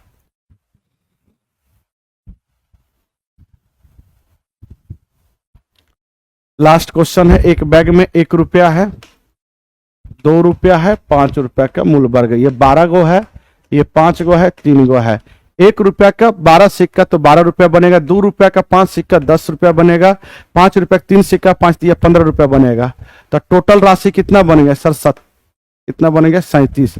क्वेश्चन के अनुसार ये है। तो 1 की मान हो जाएगा, कितना होगा बच्चे? जल्दी से इसको भाग देंगे, बताएंगे 1 की मान कितना होगा। सर जी 37 से अगर इसको पूरा पूरा काटते हैं तो कितना होगा मेरे प्यारे बच्चों? तो बोला गया 5 के सिक्कों की संख्या कितना? 3 है। मुझे काट के बताएंगे बुआ। 98। 5 के सिक्कों की संख्या पूछा है 3, 3 से गुना करेंगे 9 8 24, 9 27, 27 और 2 29, 294। आंसर क्या होगा? ए। 128 का आंसर क्या होगा? ए। आज की क्लासेस यहीं पे समाप्त होता है बच्चे। मिलते हैं आपसे नेक्स्ट क्लास में।